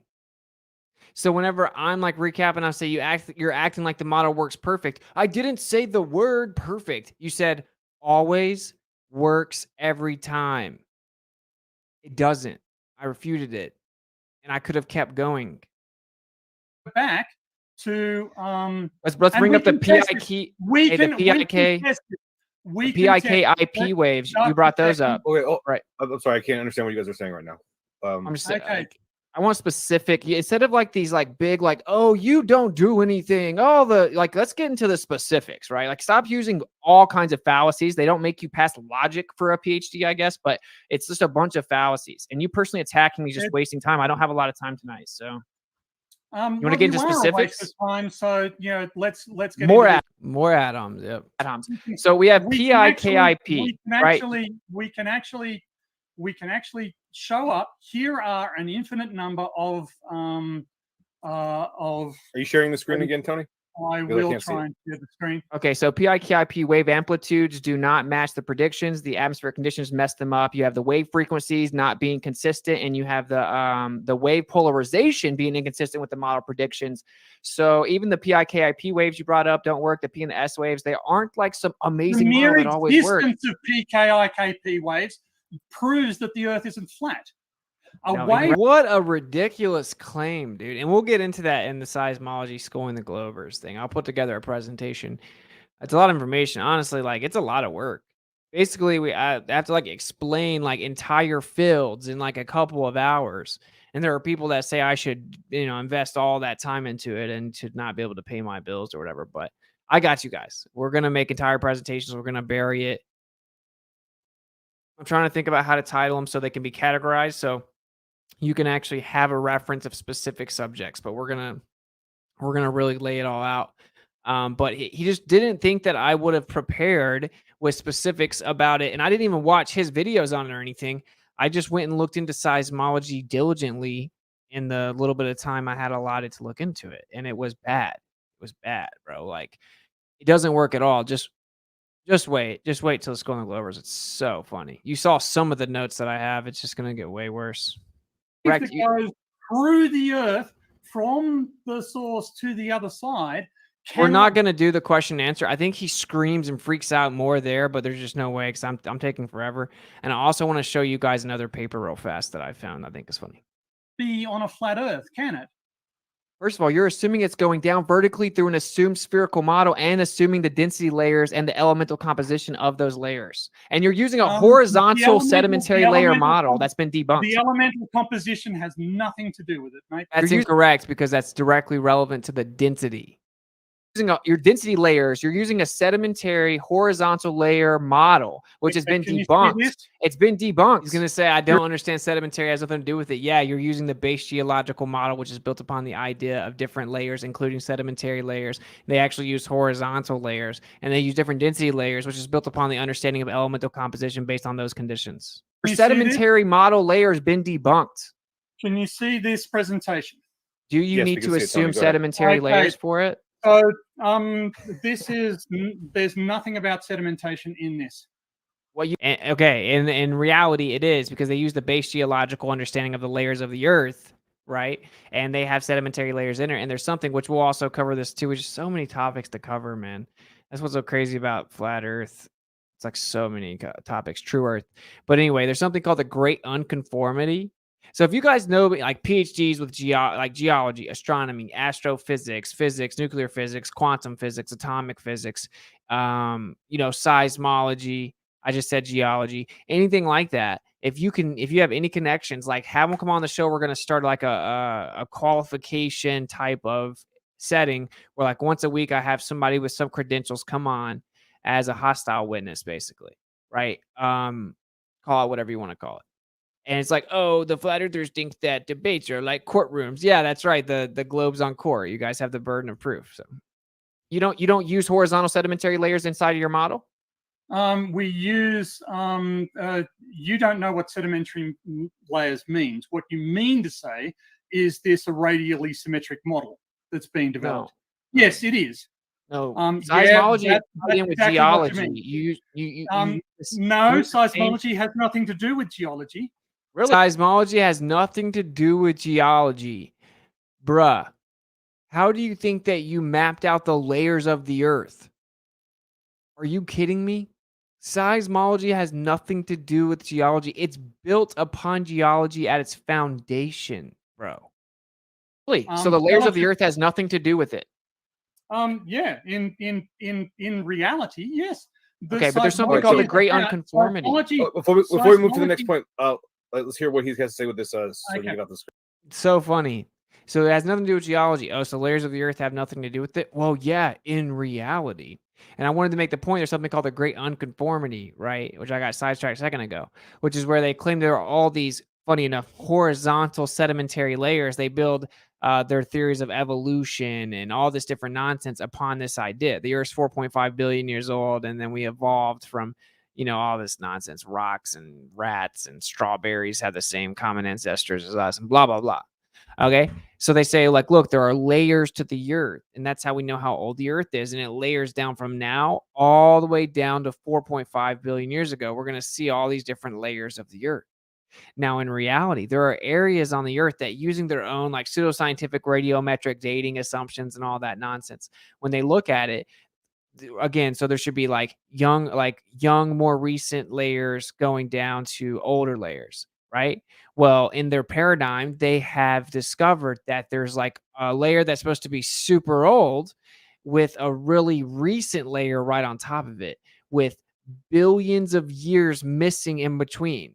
They have it's called the Great Unconformity. It's seen all over the world in different places, all the way up to like 1.7 billion years is the greatest number I've found so far, which is not always easy to find all this information because I suppress everything. 1.7 billion years of layers missing. What a joke, dude. What a joke. This is the stuff they'll never tell you, because when you actually look at the evidence of these claims, it all falls apart. This What do you have is an here, Brett? infinite number of predictions. Okay, these curves right here, these curves represent predictions of when particular phases from particular earthquakes are going to be detected by seismometers at a particular angular distance from the focus. And we can see, so whenever there's an earthquake, you could disprove this. You could disprove this model. You could simply point out that this model is incredibly wrong, is just absolutely inadequate, and doesn't even get close to reality. Look at how he stacked the deck there. You can point out that this model built upon calculative assumptions in how we interpret the actual waves, where they go, how we determine the velocities, how we determine electromagnetic propagation and the sources and the timing and the density layers. And then we put that all into calculative assumptions within computers and then model it out. You could show that it's completely wrong, because he was going to say you can falsify it, show it's wrong. And I would have immediately started listing stuff, which you wouldn't let me finish. We'll cover it in Seismology episode. But he said it where it's like you have to show it's completely wrong, nowhere close to reality. Well, what a subjective little cap you put on it at the end there. Well, how do you determine what that is? Because I have found evidence already about seismology that just decimates the globe assumption. It decimates it, where there are places way closer than other places that are receiving the waves after the places way further away, right? There are all kinds of stuff. There's all kinds of where they claim these waves come back, bounce antipodal and come back, but they don't. There's all kinds of stuff that show that their model's completely wrong within seismology, and that's the irony. You could do that by just looking at observations. You could find one earthquake where the pattern of first arrivals is utterly incompatible with this. And let's return to this stack. Just wait for the episode. You can see here's the first 10 minutes down the bottom, 20 minutes. Oh, I should be time stamping this stuff. Oh man, I wanted to make an edit video. I should have been time stamping the funny parts, but 56 minutes. I'm going to clip that out. That's 30 minutes, 40 minutes. You can see that the waves have traveled as far as they can go, 180 kilometers within 20 minutes. But the waves keep bouncing around back and forth for hours. And they sample the various forms of the world. And you haven't even addressed Rayleigh waves. Rayleigh waves, as I pointed out previously, travel from the epicenter to the antipode and back again through multiple cycles. This is not possible on a flat Earth. Explain to me. Wrong. So stay tuned. And they don't even match the globe's predictions. It's hilarious. Me how it is. Where do they go to and come back from? They start from the epicenter, and they Epicenter radiate of what? the earthquake. Okay, and then they radiate, and then they come back from where? They radiate out to the antipode. Well, maybe it's better if I just show you. So they do a full symmetrical loop around the globe, yes, and then they hit each other and bounce back. And then they come back. Wow, it's almost like there's something that reflects them, and they don't just wrap around. Fantastic. I was hoping you'd say that. In fact, I warned you during my presentation that I don't that, care. that wouldn't be the Dude, case. you've made 10 different false claims already. Like it's been Yeah, it's you're like been delusional, completely mate. If you demonstrated to weren't the chat, bro. delusional, I'd care what you were saying. I just for the chat to know, right? I have 1, 2, 3, 4, 5, 6, 7, 8, 9, 10 cited sources in here that explain exactly what I was saying earlier, right? So it's a fact that the entire seismic model is completely anomalous and flooded with Then why do we discrepancies. get paid? Then why do we get paid to do underground surveys for People minerals? think the Earth's a ball. They want to explain earthquakes. They assume the Earth's a ball, dude. And this is what I want to. Can we move to another one of the subjects? We can assume the Earth is flat, and we Hey. can show that the flat Earth models don't work. Okay. We can make your assumption. We can take your, my PhD was actually in flat Earth seismic models because the mathematics is easier, right? We know how to do this, and we get accurate results over short distances. But when you try and his PhD was in flat Earth seismic models, and we know how to do it, and we get accurate results over short distance. But when we extend it way out and we start assuming a globe and making up all kinds of stuff, I think it works only on a globe because we only do it on a globe. And even though it doesn't work and it's very anomalous and has all kinds of discrepancies, I promise that it would only work on a globe because we could test out the flat Earth, even though we have to make an assumption of the depths, and then we don't actually address that. And then he thinks he basically, just so everyone understands, he got so excited about the reflection thing because say you have an earthquake that's in the North Pole and then it on a flat Earth, right? And then it goes out and then it reflected off Antarctica. It would make sense for it to come back at the same time. But say it's off of the North Pole. So then say it's however many degrees latitude off the North Pole, then it would reflect and it would hit Antarctica sooner than from the other side because it's not in the center, it's not equidistant. So that you saying that it's reflecting and coming back wouldn't make sense because it would take longer, right? But in reality, they actually don't come back at the same time. They rarely actually come back at the same predicted time, right? They almost always have velocity anomalies that don't match. The arrival times are all jumbled up and mixed up and don't actually work. So this is what it actually, and of course, you have centrifugal divergence, centripetal convergence. But wait, before you freak out and say its words out, you have expansion and contraction. You have the conjugate motion in and out, expansion, contraction. That's how electromagnetic waves work. That's how they work. They're just fluctuating, breathing in and out. That's how it works within a toroid expression of an electromagnetic field from the epicenter. That's how it works. So it is expected that it would come out and come back in. But based on different type of topographical obstructions and different things going on in the Earth and where it is in the magnetic field itself, the overall toroid, then it's not going to completely work. I obviously can't make intricate models taking every data point throughout the history of all mankind for every single facet of existence while simultaneously trying to do people up to the subject itself. There's no way I can. Oh, if you can't literally rewrite everything all by yourself while this guy can't do anything by himself, then the Earth's a ball. That's ridiculous. But I just explained why it would happen, and just wait for the seismology. But I just wanted to explain that to you guys because he got super excited about the reflection, but then we didn't actually get to it. So I wanted to let you guys know what he was so excited about. Do it over long distances, it doesn't work. Even on the globe. Working. Pardon? Even on the globe. So basically what you just admitted was... Yes, they do work on the globe. They don't work perfectly because we don't have perfect information about what's in the interior of the globe. So we are learning. Okay, so that's can we why let have a response real quick? Yeah, I just want to point like it's been whatever half the debate, and like this was your point, and I gladly just talk to you about the thing that you know more about. But I want to point out that you did admit to everyone that, well, you don't actually directly observe them or measure them with any type of equipment. It's a calculative model assumption. You then said that we know with extreme accuracy using a flat model what it goes out to 150 kilometers, but then outside that it doesn't work. But it doesn't work outside of that even on the globe model. I just listed all kinds of anomalies. I dropped all of my sources. So if we can move on to another subject, that would be cool. He's created a logical fallacy there, and I'm not willing to let on to it. An imperfection. What is the fallacy? The fallacy is saying that spheroidal seismic models are imperfect means that they are equally inaccurate as flat Earth models. That is not the case. Flat Earth models are demonstrably, vastly, incredibly less accurate than spheroidal models. That's just a baseless claim. He doesn't even understand electromagnetic waves. You have an epicenter, it's going to breathe in and out. You're going to have expansion and contraction, centrifugal divergence, centripetal convergence. You guys see why I love to really harp on the importance of magnetism, because if people don't understand, like what this actually is, what magnetism is, what electromagnetism is, and electricity, and they don't understand light. They're building all this house of cards of pseudoscience on it, but they don't understand it. He's just hoping that if he says something confidently enough, that he'll convince everyone else that it's true, right? And he gets exposed in a second. When you use a flat Earth model, hey Ethan, welcome to the Miswits, Miswit level 1. Shout out to Ethan, W0406. Welcome to the Miswits, brother. Details. Can I ask you a question, please?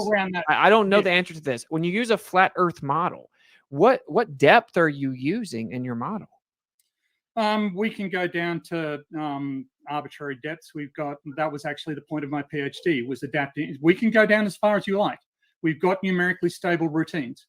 Can I go down? How are you testing the flat Earth if you just go to arbitrary depths and you can go as far as you like? You see how goofy that is, bro? He tested the flat Earth and proved it's not true with arbitrary depths. We can go down as far as you like. We've got numerically stable routines. Can I go down 5 million miles? If you want to have 5 million miles of stuff in there, sure. Okay, so this is my point. You're claiming to have represented the flat Earth with your seismic data, and you assume thousands of miles below our feet when the flat Earth knows that you can't verify anything past 7.8 miles. And there's actually a dielectric plane that's within the inertial plane or the block domain wall of the magnetic field that is not materially accessible. And that's what all science and physics say. So you strawman flat Earth. I covered that in my presentation, though. No, you didn't. Look, this is gibbering nonsense.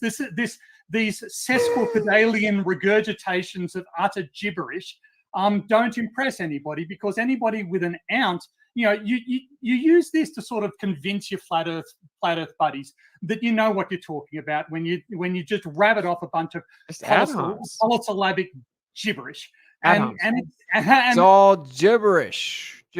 A block domain wall. A dielectric plane within a block domain wall is gibberish. What a clown. You see that white line right there? It's called a block domain wall. It's also could be properly defined as an inertial plane because it's a plane, it's an unchanging plane. So it's inertial, an inertial plane. That's called a block domain wall. That's not gibberish, okay? And that would not be materially accessible because of pressure mediation, the strength of that magnetic field pressing from both sides. You wouldn't be able to materially access the center, right? It seems completely unfeasible to even think that you could. So it's not gibberish. Saying that there's a dielectric plane within the inertial plane or the block domain wall is not gibberish just because you don't know what it is. And it's no, it's a description, mate. Do you want to address my point about the depth assumption you applied to a strawman version of a flat Earth? Well, the reality is that the reflections from depth attenuate very, very quickly if you just have an arbitrarily deep. The sources that we're looking at, the larger sources, if you apply them, it doesn't work. It can't work. And I explained to you why the PNS waves. You look at the arrival times of the PNS waves and how they seem to be getting deeper. On a flat Earth, a P wave coming from a source has to go down, go across, and go up, and that is extra mileage on it. On a spheroidal Earth, where the surface is over that, it's taking a shortcut through, right? And it's traveling at greater depth. So the fact that the PNS wave arrival time. I'm excited. I am getting to see you live. I love watching you prove ballers' ignorance. Why do they get so upset? You get these people all stammering.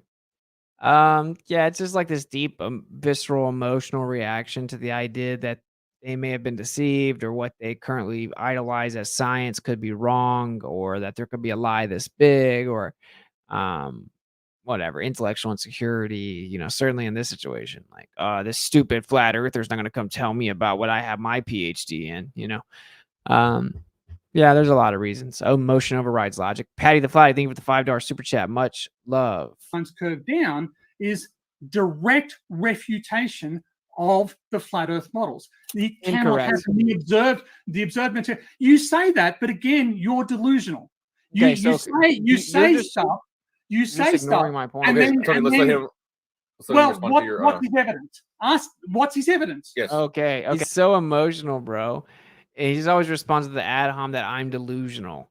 You know, it's like, calm down, bro. Okay, so asking. for one, you're building all the interpretations of the seismic Evidence, wave. observations, mate. Where are your observations validating your position?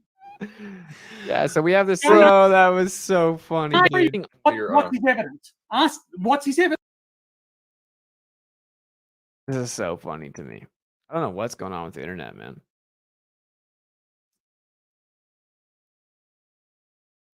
Wow, so I know it's And Okay, then- Tony, and let's then- let him.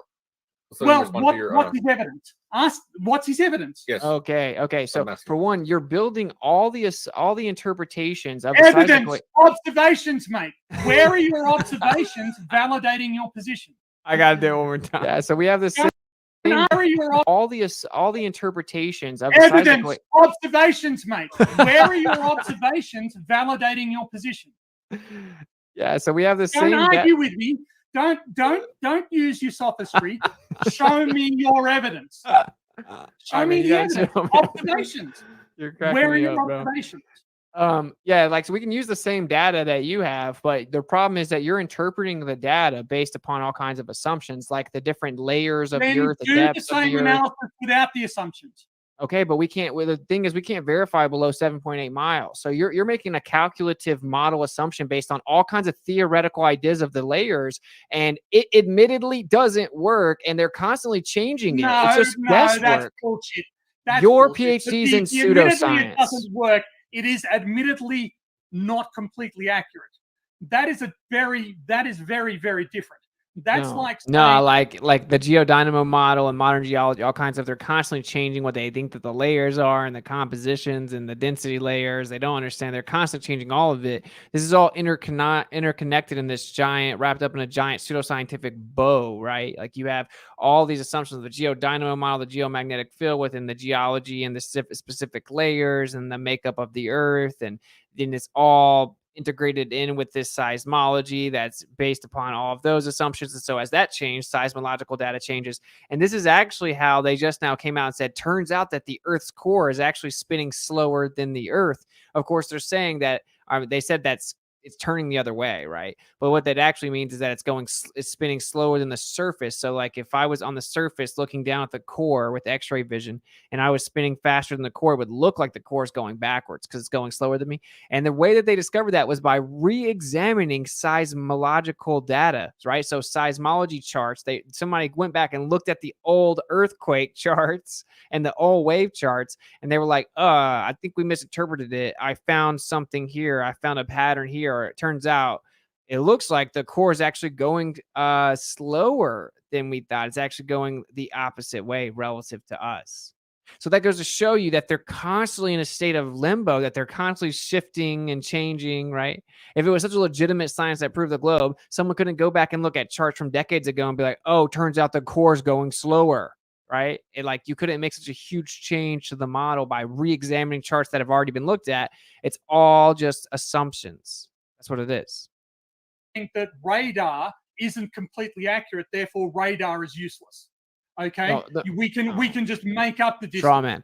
How do I become a member? Patty the Flatty. I think that if you go just below the stream, there's a join button to the right of my name. You'll see WitsitGetsIt and then join beside it. To things, because radar isn't 100%. It's nowhere accurate. close to as accurate as radar. Not even yes, close. it is. 40%. 40%. Assuming your claim is true, through a body that is of the thickness 20 kilometers, right? So it would be in that. It would be in that for about 0.4 of a second. Well, no, 1.23, 2 seconds. All so right. it would be about 0.8 of a second anomaly. So there's Said a it was less than 0.8 of a 1%. second anomaly on a tiny subfraction. Dude, he thinks that he just rebutted me, and he basically points out that just 20 kilometers, there's a 40% discrepancy in 20 kilometers. Oh, but claims about thousands of miles. Like, what is going on with this guy? You know what I'm saying? Like, you're off that much in just a small little portion of it. which goes to show you that you extending that rate to everywhere else, you're going to be way off with your overall interpretation of the data. And he tries to spin it as if it's just such a small portion of everything and everything else works. That's not what that paper says, which we'll cover it in the episode. Of the wave packets. And you're claiming on that basis that the entirety of seismology can be thrown out, even the bits that the oil companies and the mineral. You guys are saying that you don't see it. Someone else is saying they do see it. On the computer, it's to the right of my name. There should be a join option. Okay, I'll just drop the little link. I don't know what else to do. I don't even let me do that. So it just pops up on the screen. I'm sorry. I'll try to drop a link in a second. Exploration companies rely on to make the computer that you're using. Oh, no, I like to argue with, debate the people in like their field of expertise, and I've demonstrated that this is just a glorified begging the question fallacy. You presuppose that the Earth is a sphere. You then make calculative assumptions. You yourself said you don't make direct. We've tried flat Earth. How many times do I have to say it? We have tried flat Earth models. We've used them. And then you say, you just assume it's a sphere. No, we've tried modeling it as flat and it doesn't work. Yeah, but you never rebut. You've got this cobweb of delusion around you. You can't even take in information. I've explained this to you 10 times already in this debate. No, you ignore my rebuttal, though. And we have used them. Okay, look, you got to calm down, man. All right, you can't just scream and thus get to interrupt me. You need to chill, okay? Like, the point is that I rebutted. You said we use the flat Earth, and I said, no, you made all kinds of, like, depth assumptions that flat Earth doesn't actually make or believe at all. You took the globe idea. You took the globe. Listen, man. Let's let him finish. You took the globe idea of the depths and how to interpret the waves, and then tried to put it on a localized horizontal region. And then you came on the internet and claimed you tested flat Earth. So, you had to know the depths. That's what all seismic's built on. And we can't verify past 7.8 miles. We do not make fairy tale claims about what's beneath that. You taking density layers based on a globe model and throwing it on a horizontal region and then saying it doesn't work on flat Earth is ridiculous. No, that's not what we do. We allow the velocity profiles to vary. That's what tomography is. So we start from a base model, and then we allow the velocity profiles to vary in response to the observations. So we don't just make assumptions. And when we allow the flat Earth models, the flat Earth tomographic data to do that, it doesn't produce consistent results. You get different velocity profiles for the same region from different earthquakes and different seismometer combinations. The flat Earth combinations can't work. That happens on the globe. No, it doesn't. I just cited it. No, you didn't. What you cited was 10 papers. What you cited was minor imprecisions in our knowledge and understanding of the Earth at great depth. That is not the same as saying that the model doesn't work at all. No, first of all, you're just saying it's minor, but it's up to 40%. We have the S-wave shadow zone. Wait up, man. So we have the S-wave shadow zone, waves that are completely blocked when they encounter the liquid outer core, resulting in a shadow zone, the opposite side of the Earth as well. But this shadow zone extends from about 103 to 142 degrees from the earthquake epicenter and is characterized by a lack of S-wave arrivals. However, some S-waves can be converted to P-waves when they encounter the boundary between the Earth's mantle and core, allowing them to travel through the liquid outer core and reach the opposite side of the Earth as a P-wave. So whenever their model doesn't work and it goes through where it's not supposed to, they say, oh, well, we can convert it. And vice versa. You have P-wave shadow zone issues. You have P-wave reflection. You have P-wave diffraction. You have S-wave scattering. You have discrepancies in P-wave velocity anomalies, magnitude discrepancies. So we've spent most of the debate on this. Can I bring up one of my points now, dude? Because we buried No, absolutely not. So you don't get to spout a lot of bullshit about the discipline that I'm an expert in, and then move on. If you want to move on to another topic, are you still doing a debate on TikTok this week? Yeah, that's the plan. I'll keep you guys updated. I think it might be next Monday, 8 on Modern Day Debate. 2 of the TikTokers are going to come off, and I think we're going to do one on TikTok as well. I'll keep you guys updated. You should definitely go to t.me/WitsitGetsIt. And that's where I'll keep you updated with everything I'm doing in the near future. That'll be where I kind of provide like a calendar of sorts. And then I'll actually try to make an actual calendar people can go and check. But yes, we are setting that up. The last word on the subject that I'm an expert in. Bro, you don't got the juice like that, bro. Calm down. So the I all told of him he ain't got the juice like that. Bro, you don't got Okay. the juice like that, bro. Calm down. So all of that stuff that you were just saying, that you were just nattering about, has no, we understand how sound waves work, right? We can do experiments on the propagation of sound waves through solids in the laboratory. In fact, we get rocks from volcanoes, we put them at high pressure and temperature, and then we run seismic waves through them. So you claim that we don't know what's happening with the seismic properties at depth is untrue, because we do experimental recreations of conditions inside the Earth using rocks that come from inside the Earth. So that's just nonsense. And the other stuff that you flouted sounded absolutely correct. There isn't a seismologist on the planet who would disagree with you, and none of them, save for your anonymous friend who has no publications that we can reference, will agree with you about your conclusions. Okay, cool. Now we're gonna move on. And if one final point, if seismology is completely useless, completely inaccurate, and utterly without value, why is anybody paid to study it? The straw man fallacy. I didn't say it was completely without value. It just built upon a begging the question fallacy. So affirming the consequent. Reification fallacy. All right. Absolutely so anyway, not. We tested the flat Earth. Again, you're going to have to shut up with this nonsense. You straw man the flat Earth. There is no flat Earth model that can explain the observations. And until there is, you're useless and irrelevant. You straw man the flat Earth. So no. This is how science works, mate.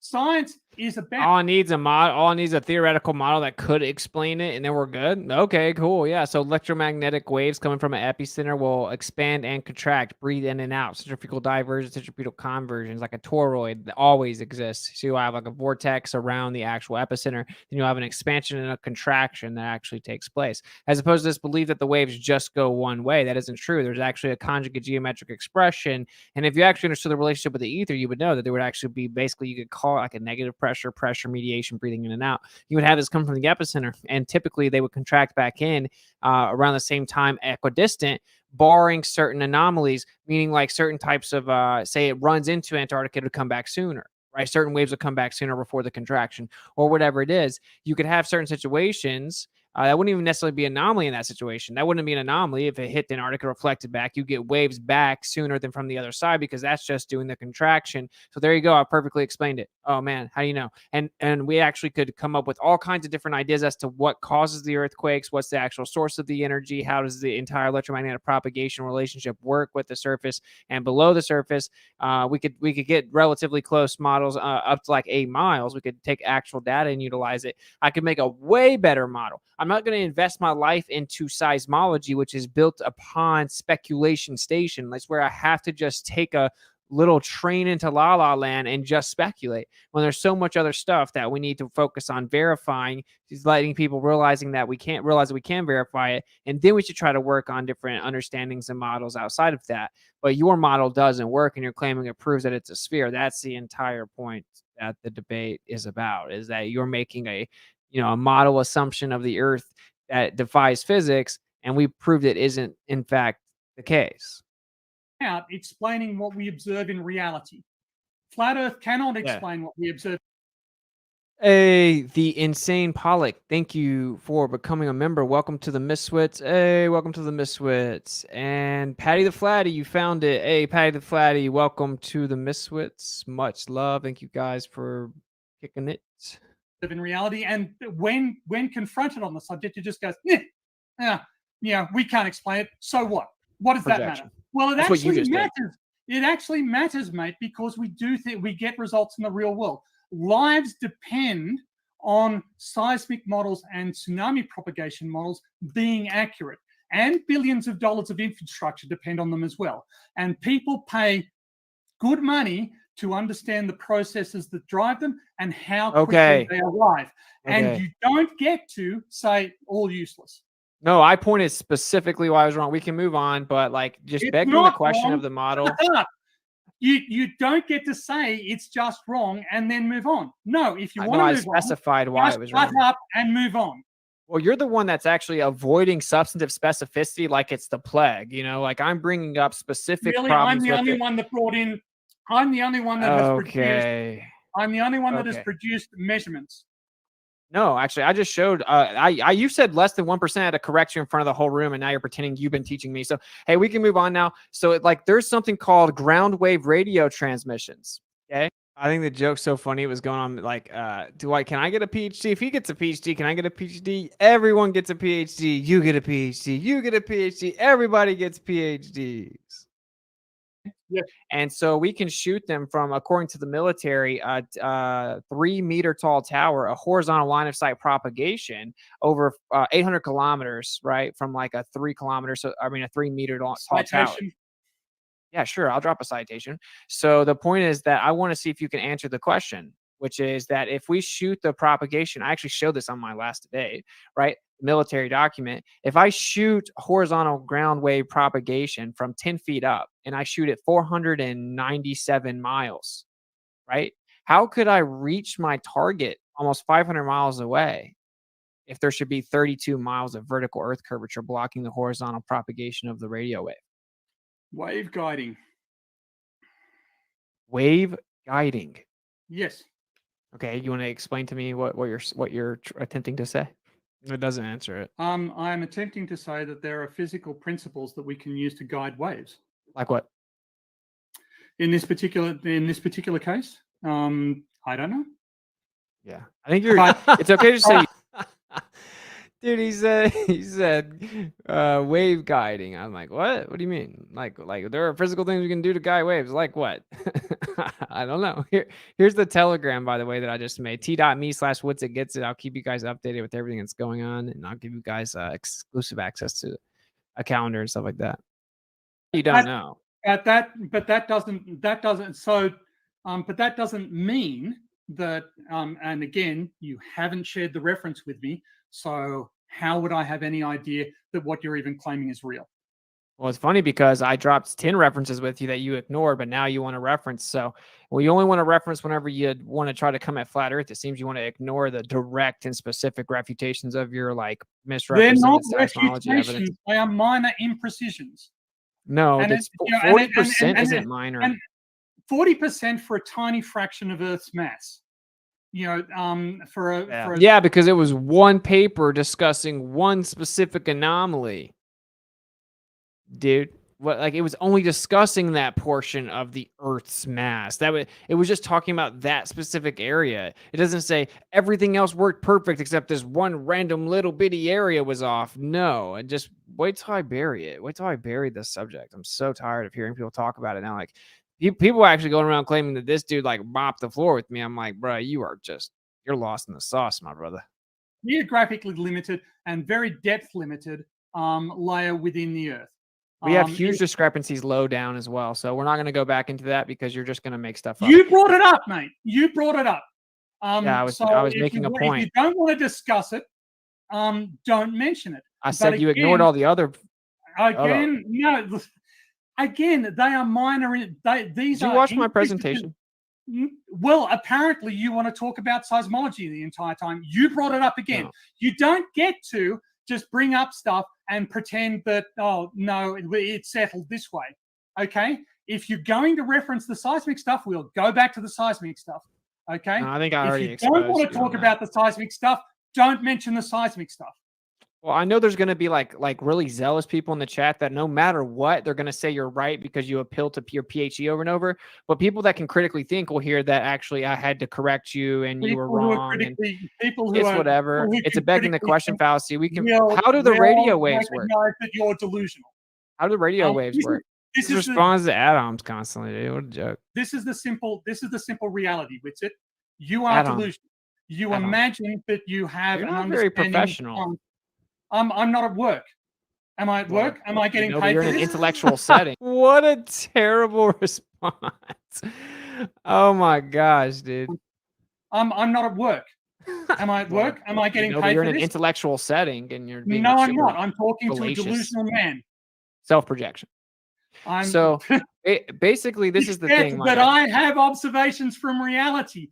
You haven't even given me the reference that you allege claims the phenomenon. You literally said, and I quote, "We don't make actual observations. We make calculations assuming the model." I showed you observations of tsunami travel times. Are those observations?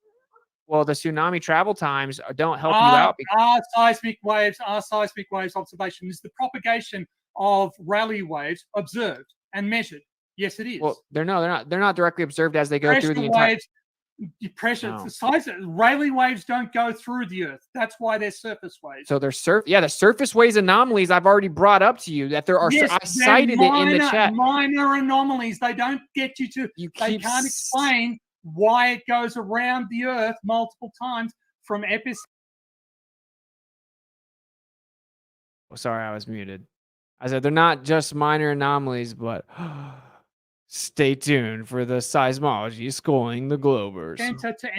Hey, Corey, I'm going to say your name wrong. Clory Clubunde. Thank you for becoming a member. Welcome to the Misfits. I'm going to be giving everyone like a perk for being a member. I don't know, like a member only chat, maybe on a dope debate we have or something. It'll be member only chats. And we're bringing Patreon only back. Don't sweat it. I'm trying to get it to work into my schedule, but yeah. Code and back again. You didn't explain they that. They don't always do that. They do. What, pardon? They don't always do that. No, because the earthquake isn't big or isn't always big enough. But for earthquakes, what about the ones that are really big and still don't do that? They're too deep. Oh, so basically they always do something that they don't do. You guys see how fast he like flip-flopped on that? So funny. Oh, look at that. So funny. They always do it. Watch how quickly it changes. Times from epicenter to antipode and back again. You didn't explain that. They don't always do that. They do. What, pardon? They don't always do that. No, because the earthquake isn't big or isn't always big enough. But for earthquakes, what about the ones that are really big and still don't do that? They're too deep. Oh, so basically they always do something that they don't do. Rayleigh wave formation is a result of P&S wave interactions at the surface that create these sort of accordion style deformations. They're the most damaging seismic waves, by the way. And they probably no one cares, by the way. And dude, you saw how a second ago I was explaining because I had read about how no, it's actually like they don't always travel through the Earth the same way, and because of course you have Rayleigh waves on the top, but those are like a result of the waves that happen beneath them, right? Like it's all sourced underneath. And he's like, they don't go through the Earth. That's why we detect them on the surface. You know, and I was trying to explain, no, actually, your own little pseudoscientific paradigm explains away the times that it doesn't work, and it doesn't work a lot. So it's just funny. It's all just misrepresentation because he's banking on people trusting that since he has 3 letters beside his name, that I must be wrong, you know, and that's what a lot of people are doing. But the truth is, like, they're not allowed to see the truth yet. So that's okay. Once at the surface and created, they propagate around the surface. They don't return to depth. Dude, so let's move on. No, you raised it. You raised the question, and now I'm answering your question. And now you can't. You did. You brought up. Dude, you know what? You lied about Rayleigh waves. You lied about, and you're trying to. He said I lied about Rayleigh waves whenever he literally just said that they always do something. And then I said, what about the ones that don't do that? Oh, they're not big enough. But everyone that's big enough does it. What about the ones that are plenty big enough but still don't do it? Oh, they're too deep. Oh, so we went from always to we have excuses for all the times that it doesn't do that. So then we can just say always anyway. Like, what a joke. And I'm the one that lied about it. Trying to pretend like minor inconsistencies are somehow enough to invalidate the entirety of science. You just keep trying to say stuff to make it sound bad. You're like, oh, minor discrepancy. No, I said 40%. There's all kinds of surface wave anomalies. You interrupt incessantly. You straw man incessantly. You constantly ad hom. You're not good at debate. I'm sorry. You can't go 2 sentences without lying. Okay, so again, projection. So can you explain the radio waves? Like, no. Like, okay, so you can explain the radio waves. What about how? Dude, look, even Kaz like lost it. Watch, even the moderator loses it. Lying. Okay, so again, projection. So can you explain the radio waves?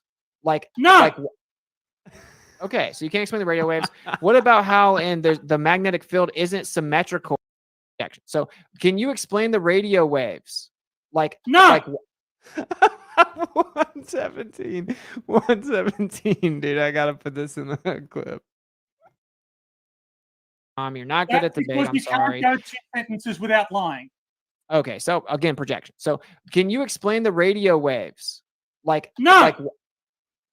Okay, so you can't explain the radio waves. What about how the magnetic field isn't symmetrical as the globe Earth model would The predict? globe That, Earth model does not predict that I studied geomagnetism for my honors in mathematics. The Earth's magnetic field, there is absolutely no claim of symmetricality for Earth's magnetic field. That is absolute nonsense. Cool. Where's the cite your source that Yeah. tells me, cite your scientific paper that Yeah. tells me that Earth's magnetic field should be symmetrical. Yeah, I will. There's a paper right here all about the asymmetry of the magnetic field from Harvard and how they're using supercomputers to try to fix the discrepancy. Now, of course, it's not trying to be perfect symmetric. It's not supposed to be perfectly symmetrical, but it's supposed to be overall symmetrical. It's a geodynamo model coming from the center of a sphere, so the northern and southern hemisphere should be symmetrically dispersing from the center. No, but it's not. But it's not. That's entirely dependent on the conductivity of the material in the mantle. An uneven distribution of conductive material in the mantle will result in gravitational anomalies. You just made that up. First of all, he just said gravitational anomalies. He just pulled that out of left field, completely non sequitur, which means not sequential. It doesn't follow, right? And he said he just made up like that. It would be a unequal distribution of the material in the core. That's not what? You can't say that because the core is supposedly spinning, which would actually even out all the elemental composition based on distribution of mass, right? And you would actually have a bolt on the outside, just like they claim that the Earth does because of centrifugal force. So he doesn't know what he's talking about. We'll also be covering the magnetic field soon on a Schooling the Globers. You're also ignoring, and while a lot of geodynamo researchers like to assume that the mantle just isn't conductive, it actually is. And we use yes. Well, you're going against all the scientists. So dude, people tried to timestamp that and act like this is who you're debating, like a child. And I was making fun of him. Please drop link for others to sub the NASA audit channel. I can't hear. Okay. Okay. So here is the audit NASA website. And then I'll drop the YouTube channel. But I was making a point where he's always like, you think all the scientists are wrong. And he just said like most of the geodynamo geologists, geodynamo physicists, they think this, but actually that's not true. And so I was making a point. It's like, oh, you're going against all the scientists, right? Obviously, I know that the entire consensus can be wrong about things because they all just conform. But it's just funny. Like his inconsistency of logic is hilarious. The point is that I just now broke down that it should be symmetrical. It's not symmetrical. And they actually say that they would have to... You claim that it should be symmetrical, but again, you're delusional, Witsit. Where is Harvard your claims evidence? it. Harvard claims it. Well, you haven't shown it, have you? I'm about to. You're constantly asking for citations. I have to go find each one of them, man. The point is that you've offered no citations other than what you had in your presentation. Show us the citation. Show us the citation. Okay, I have to find it. I have tons of files. But the point is that you can deny it, but everyone else at home can go look up asymmetry of the geomagnetic field based on the geodynamo model, and they'll see I'm telling the truth. And so actually are you claiming that the mantle... Wait, time out. You're claiming that the mantle's causing it. So are you claiming that the southern hemisphere has an entirely different distribution within the mantle? Yes, in fact, there's a sub-Pacific anomaly. Most of the Pacific, it's called the South Atlantic anomaly, and that's not what I'm talking about. I'm talking about what's in the southern hemisphere's mantle that's making it so much different than the north. I don't know. Right. Okay. So this bruh, dude, did you guys follow? That's so funny, bro. It's so bad. This dude should be embarrassed. Like, bro, someone should send this to his college. Be like, bro, revoke that thing. So Because that was Pacific so Giving that the wild. mantle's causing it. So are you claiming that the southern hemisphere has an entire? I gotta bring it back. So like, Yeah, either way, evidence. he's trying to Barbara, explain it. He's trying to explain it with the mantle, right? You haven't shown it, have you? So funny, bro. This is pretty crazy. We're almost done because when we get to the end Also of the 6 ignoring, minutes, and we'll be done. while a lot of geodynamo researchers like to assume that the mantle just isn't conductive, it actually is. And we use Wow. yes. Well, you're going against the scientists. So the point is that I just now broke down that it should be symmetrical. It's not symmetrical, and they actually say that they would have to. You claim that it should be symmetrical, but again, you're delusional with it. Where is Harvard your claims evidence? it. Harvard claims it. Well, you haven't shown it, have you? I'm about to. You haven't. You're constantly all you're asking doing for is sitting citations. I there. have to go find each one of them, man. The point is that you've offered no citations No, other than what you had in your presentation. Show us the citation. Show us Okay. the citation. Okay, I have to find it. I have tons of files, but the point is that you can deny it, but everyone else at home can go look up asymmetry of the geomagnetic field based on the geodynamo model, and they'll see I'm telling the truth. And so, actually, are you claiming that the mantle? Wait, time out. You're claiming that the mantle's causing it. So, are you claiming that the southern hemisphere has an entirely different distribution within the mantle? Yes, in fact, there's a sub-Pacific anomaly. Most of the It's called the Pacific is South anyway. Atlantic anomaly, and that's not what I'm talking about. I'm talking about what's in the southern hemisphere's mantle that's making it so much different than the north. I don't know. Right. You know, Okay. So this, but you know, see, you need to demonstrate. You have made the claim, the claim that all scientists, all geomagnetists, believe that Earth's magnetic field should be symmetric. Straw man. It's always a straw man. It's that the base geodynamo model on a sphere would predict overall symmetry of the north and the south. It's basic physics. Like, we know how the dynamo effect works, right? The fact that it's not symmetrical and not even close to symmetrical, and the south is so much weaker, is called an anomaly because no one can explain why, right? So that's why it's called, like, for example, the South Atlantic anomaly. That's just one portion. It's just there's anomalies all throughout the South. There's a lack of symmetry. It's called the asymmetric anomaly or asymmetric problem. And then there's all kinds of geodynamo papers about it. It's just Prove that. I believe that Earth's all scientists, all geomagnetists believe that Earth's magnetic field should be symmetric. Prove that. Why are you always straw manning? Prove that. Just prove your straw man. So, first of all, I never said all scientists anything. I'm not fallacious, so I don't say things like that. That's ignorant. All scientists don't think any one thing. Only like globe proponents that gaslight say that. But the point is that based on the fundamental understanding of what a geodynamo model is, if you understood a dynamo process and how you actually there's no guarantee of symmetry within the dynamo. I couldn't hear what he was saying. So they claim that there's a dynamo process which has convection currents that come from the core that create the magnetic field. And so since the north and the south aren't symmetrical, they say there must be something going on in the core that we don't fully understand. That's Tony showed that photo of the mountain shadow on the clouds that you guys never got to.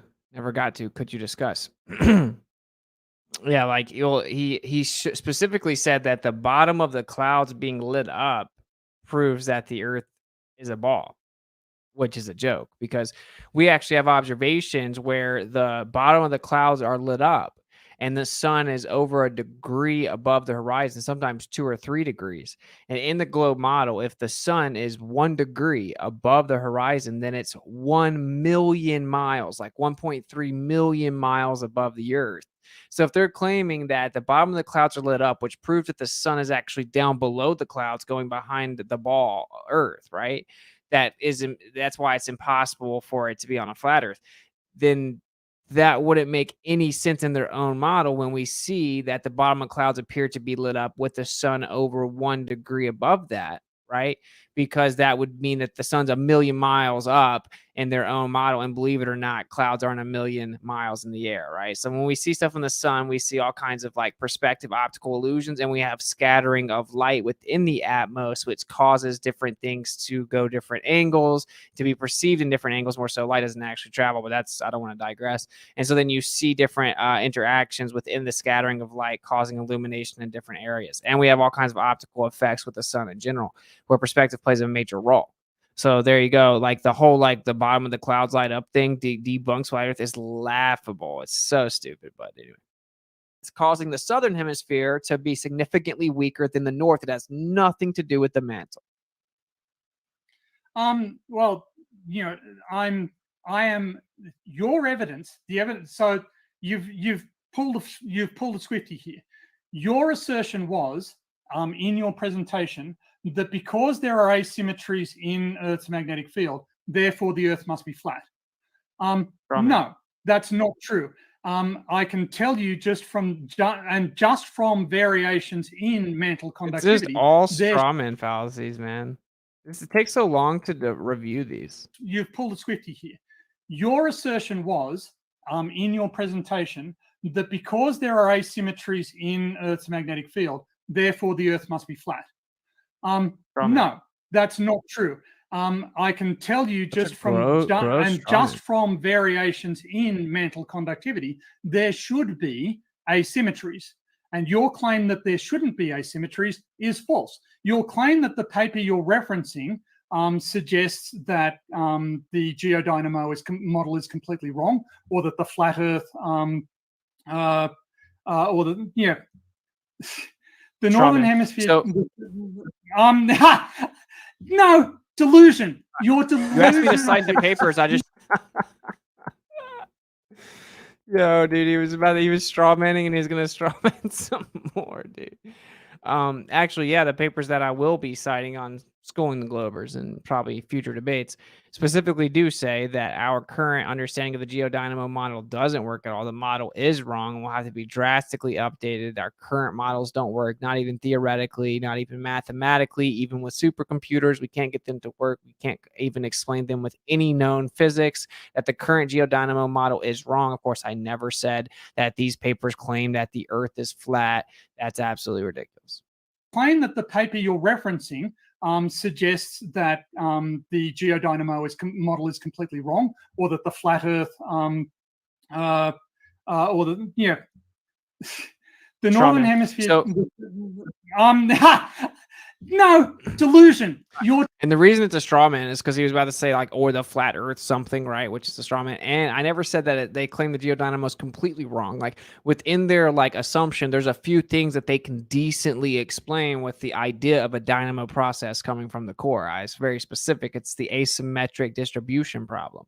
You asked me to cite the papers. I just dropped 3 of them in the chat. Yes, mate. And you know, none of them prove that. None of them will claim that the Earth is flat, right? Strawman. I never claimed that they do any of these papers that you just dropped claim that the Earth is, say that on this basis we conclude that the observed geomagnetic field is inconsistent with a spherical Earth? It's inconsistent with the spherical. Do any of them say that?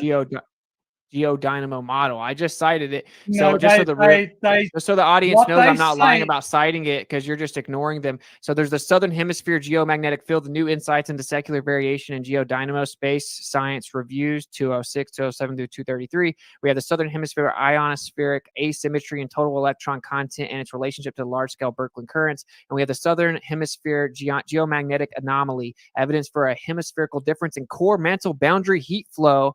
So there you go. There's 3 of the papers, and they can listen back to the stream and see that I'm obviously actually just speaking accurately about your model that you don't understand. No, you are so delusional. The idea that the observations don't agree with a particular model requires that the model be revised. Fine. But that doesn't make the model completely useless and in need of being scrapped, which is what you're suggesting. You're suggesting that no spherical model with a geodynamo in it can explain the observations. That is not the conclusion that any of these papers reach. What these papers say, yes, they do. It will be in the bit of the paper labeled conclusion. You want to bet? Almost certainly, yeah. Yeah, so they admit they can't even use supercomputers to mathematically fix this problem yet. They have no idea why, because of course, based on the geodynamo model, the core should be evenly distributed on all sides of it. So it should be symmetrical on the outside as well, because convection currents supposedly according to the model, it doesn't work. It doesn't work. So the radio transmissions you had no answer for. You don't understand the magnetic field. You basically just conceded that the waves don't ever go around Antarctica. so we can move on to another point in the last minute. I don't think we really No, have time. you claim that tsunami waves never went around Antarctica, and you never proved any. You never provided any Don't prove observational negatives. validation. I did provide evidence for it, like the world's biggest earthquake ever recorded. The tsunami didn't wrap around Antarctica, and it was right beside it. It was off the coast of Chile. You never provided any observational validation for that whatsoever. In my presentation, no, you didn't. You I showed a claimed it. picture of a very big wave Yes, of in Picture of 1960. a wave. And A you're claiming tsunami, on a that basis- tsunami. Yes, you're claiming on that basis that all tsunamis behave the same way as that tsunami. No, I'm saying independent of their I'm saying that that's the world's biggest earthquake ever recorded right off the coast of Chile, so significantly closer to Antarctica than the vast majority of tsunamis, and it still didn't wrap around when the radius of the wave should have easily wrapped around, and there's no evidence of one ever being documented to fully wrap around Antarctica, and I cannot prove a negative. You would have to provide evidence that can be verified that one actually did wrap around Antarctica. their mechanism and their magnitude. That is not a valid citizen. No, but if you understood how logic worked, I can't prove a negative. So I'm saying on the evidence I've seen, I've never Which is seen one where they go way- around Antarctica. You even which gave is an one excuse as way- please stop. You gave an excuse as to why they didn't go around Antarctica. You No, said I that there's gave a an reason. And explanatory- It's not one wave, by the way. It's like every single one I looked into with the NOAA projections and simulations and all the articles that I've seen. You gave an excuse as to why they didn't go around Antarctica. You No, said I that there's gave a an reason. explanatory And then I mechanism. said, okay, if you have evidence that they wrap around Antarctica, please let me know, and then I'll look into it. My claim is that the propagation of tsunamis in all circumstances is very consistent with our models for tsunami propagation. Oh my gosh! Even though they're not. We'll end up doing one on that too, I guess. I'm gonna say it wrong, maybe, but Cal McIver. Thank you for the $22. I think that's dollars. New Zealand though, I think it says. I don't know, but thank you for the $22 super chat. Much love, brother. That's my claim. They're not. Though. And you have to go into the And scientific that's literature. time. Oh man, it couldn't have happened soon enough. You legit could tell these guys that you refuse to have a battle of wits with an unarmed man. LMAO. That's pretty funny. Maybe I should slip that in there. I don't want to come off too. I come off a bit like overly confident to some people right now, anyway. I guess so. I want to try to. I really want to try to keep it as humble as possible. But Setneck, thank you for the $5 super chat, and that is pretty funny. Do run low down. Thank you for the $1. Yeah, so like I said, it's already been 2.5 hours. I'm not gonna sit here for the remaining like 35 minutes and cover the Q&A. He gets really emotional and he screams a lot. I mean, The moon All right, so let's go ahead. are useful, except for the flat Earth model. Is written. the way that people I was thinking maybe there'd be like a funny part in here, but On inertia when it takes off and apply the gravitational forces involved just scale down. So if Does not allow me to do that. They are allowed to unmute themselves. So they're anyway. Cool. All right. So hopefully you guys enjoyed that. I know that I kind of, there was a lot there and I couldn't even cover all the fallacies. It'd be here forever. But yeah, so we'll start doing like debate reviews. I can't promise I'll do them on all of the reviews, but I just thought that was a very telling one. That's a guy with a PhD. I specifically stepped to him on his home turf, right? I let him talk about seismology, how he claims that it proves the Earth's a globe. We went straight to that. And this just goes to show you that those little 3 letters don't mean anything. And it definitely doesn't mean that you can debate. It definitely doesn't mean that you can be logical. And even in theory, if his conclusion was correct, he did not in any way hold his own in that debate because he was logically fallacious the entire time. Now, of course, it would be a fallacy to say that simply because someone's using a fallacy and their argument's invalid, then that automatically nullifies their conclusion. Someone could be arguing for the right conclusion, but have a terrible argument that's illogical. So you can't just assume someone's conclusion is wrong because they're using a fallacy. That's called a fallacy. One thing's for sure is he did not step to the plate at all whatsoever with any type of logical consistency. all of his arguments were invalid. And of course, his conclusion itself is also a fallacy. His conclusion is affirming the consequent, begging the question, reification fallacy, where he actually just reifies the model as if that idea in his mind of the globe model is reality, as if his interpretation of the causal mechanism of the waves is reality, although it's disputed and they can't even agree on what causes it. As if every single time he sees an anomaly, he uses a text sharpshooter fallacy. The actual spherical seismology model is also just another Texas sharpshooter fallacy, of course, where you shoot at the wall, then you go draw the target around where you shot, where it's like, oh, it always comes back and then hits antipodal and then comes back to where it started.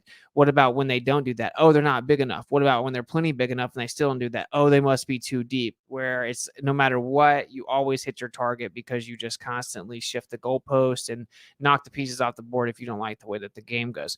So it's just a giant glorified pseudoscientific jumbled up mess. And that's why I told him, you got your PhD in pseudoscience, and that's true. We'll bury this more in the future, but I just wanted to kind of like go over that with you guys. Everything you have was emotion, appeal to emotion, appeal to incredulity, appeal to authority, appeal to consensus, credentials fallacy, ad hominem, straw man, red herring, just spewing non sequiturs the entire time.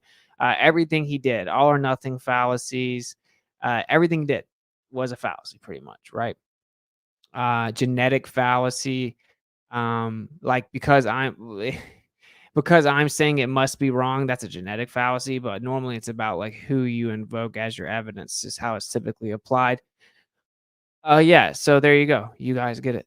But of course, the summary of this is that it in no way proves it. We'll do a School in the Globers on seismology to give you guys caught up some. I do plan on doing a School in the Globers episode tomorrow about how we see the sky, celestial phenomena, explaining it, because of course, really the only thing that people think they have when they claim that they can debunk flat earth is they talk about stuff in the sky. Oh, we shouldn't have sunsets. Oh, the sun should change angular size. How about the precession of the equinoxes? Why do we see the sun from this direction and this direction? What about sunset, moonset from this direction? What about the equinox who all can see it from this or from these different locations at these different times? What about the stars? What about the Southern Star Trails? How do we all see the Southern Cross from these different positions? The Southern Star Trails debunk the flat earth. Oh yeah. What about the angles to Polaris?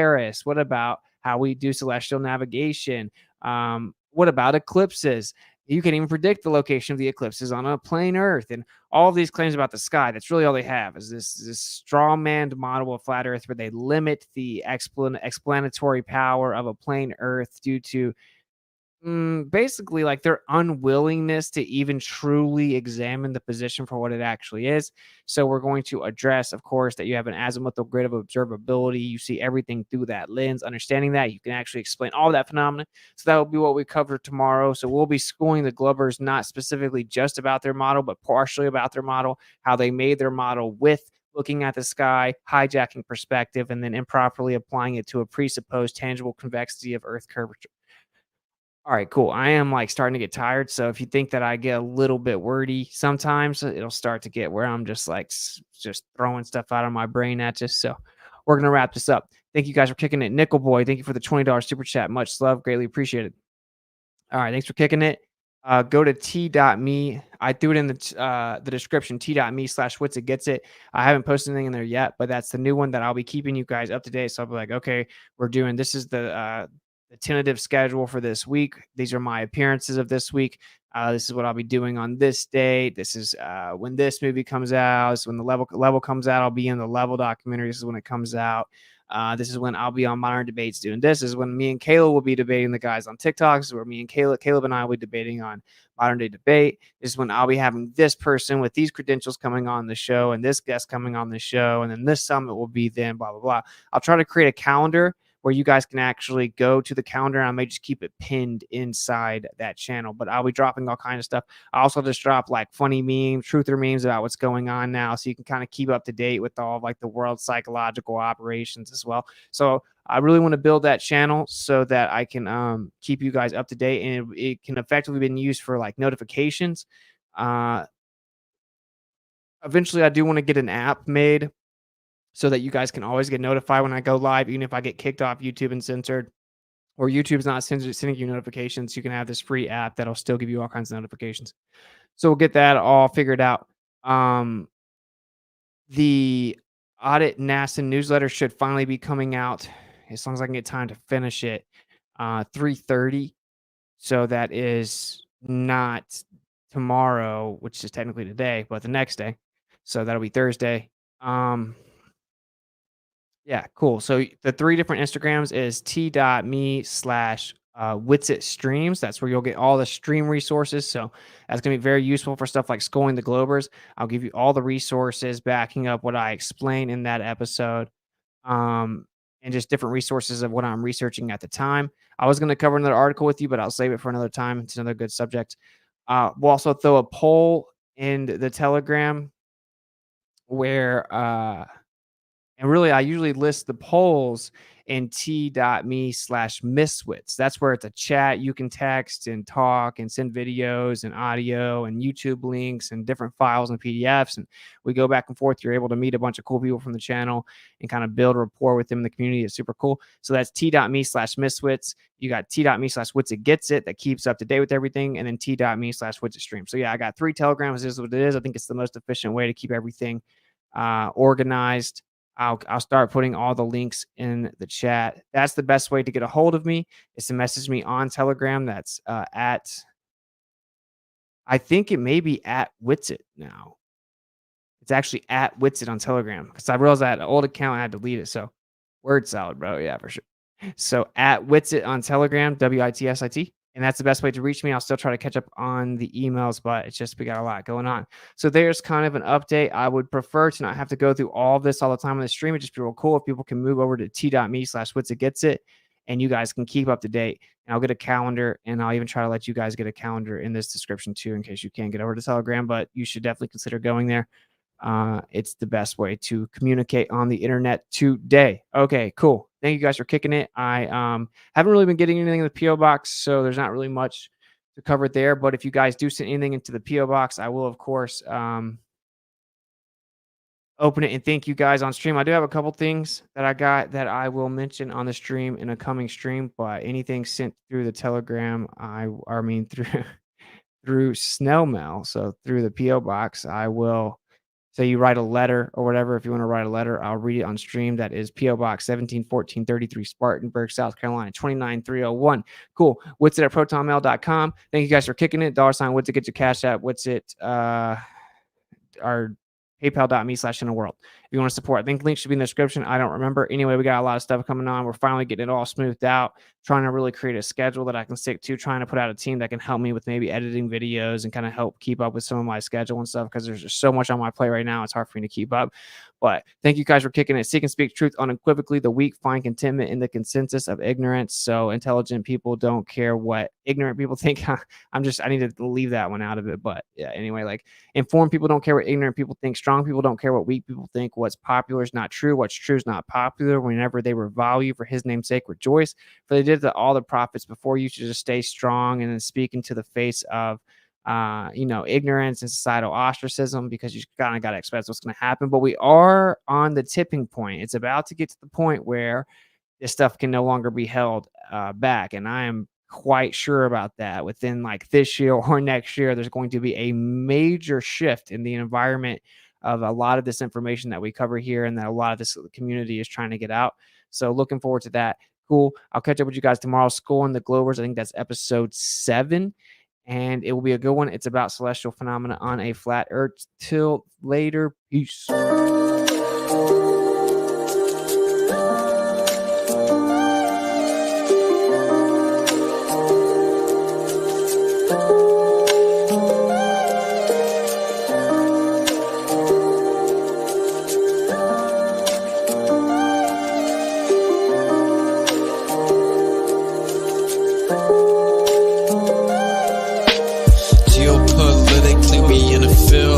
That's for Israel. Wonder, is it real? Rappers acting say they high, say they simple pills. Glorify suicide so they get the deals. Big pharma set it up, had to flip the pills. Control the music industry until the scripts get filled. Geopolitically, yeah, we in the field. That's for Israel. Wonder, is it real? Took the way you saw the world, then distorted it. Now you think you wanna rock that twirl somewhere orbiting. Theories disproportionate, the truth truth distorted quick with a forceful grip. They force a misinfo that we absorbing quick. Took the people's signature, that mean extorted it. They forging it, if news ain't good informant to informing them. There's a surplus, but they tell us there are shortages. Credit economy mortgages, dollar that's supported with empty fortresses. But what's important is this, we porting ships, important gifts, of course it is. What extortion is in accordance with an assortment list of foreign tricks. We ignoring which informant this, informant this. It looked like we were snoring tricks. Pedophilia and the government endorsing it. Yeah, eugenics is exactly what abortion is. You just vilify those insubordinate. Way to matrix engineer, that's unfortunate. Geopolitically, we in a field that's for Israel. Wonder, is it real? Rappers actors say they high, say they sip with pills. Glorify suicide so they get the deals. Big pharma set it up just to flip the pills. Control the music industry until the scripts get filled. Geopolitically, yeah, we in a field that's for Israel. Wonder, is it real?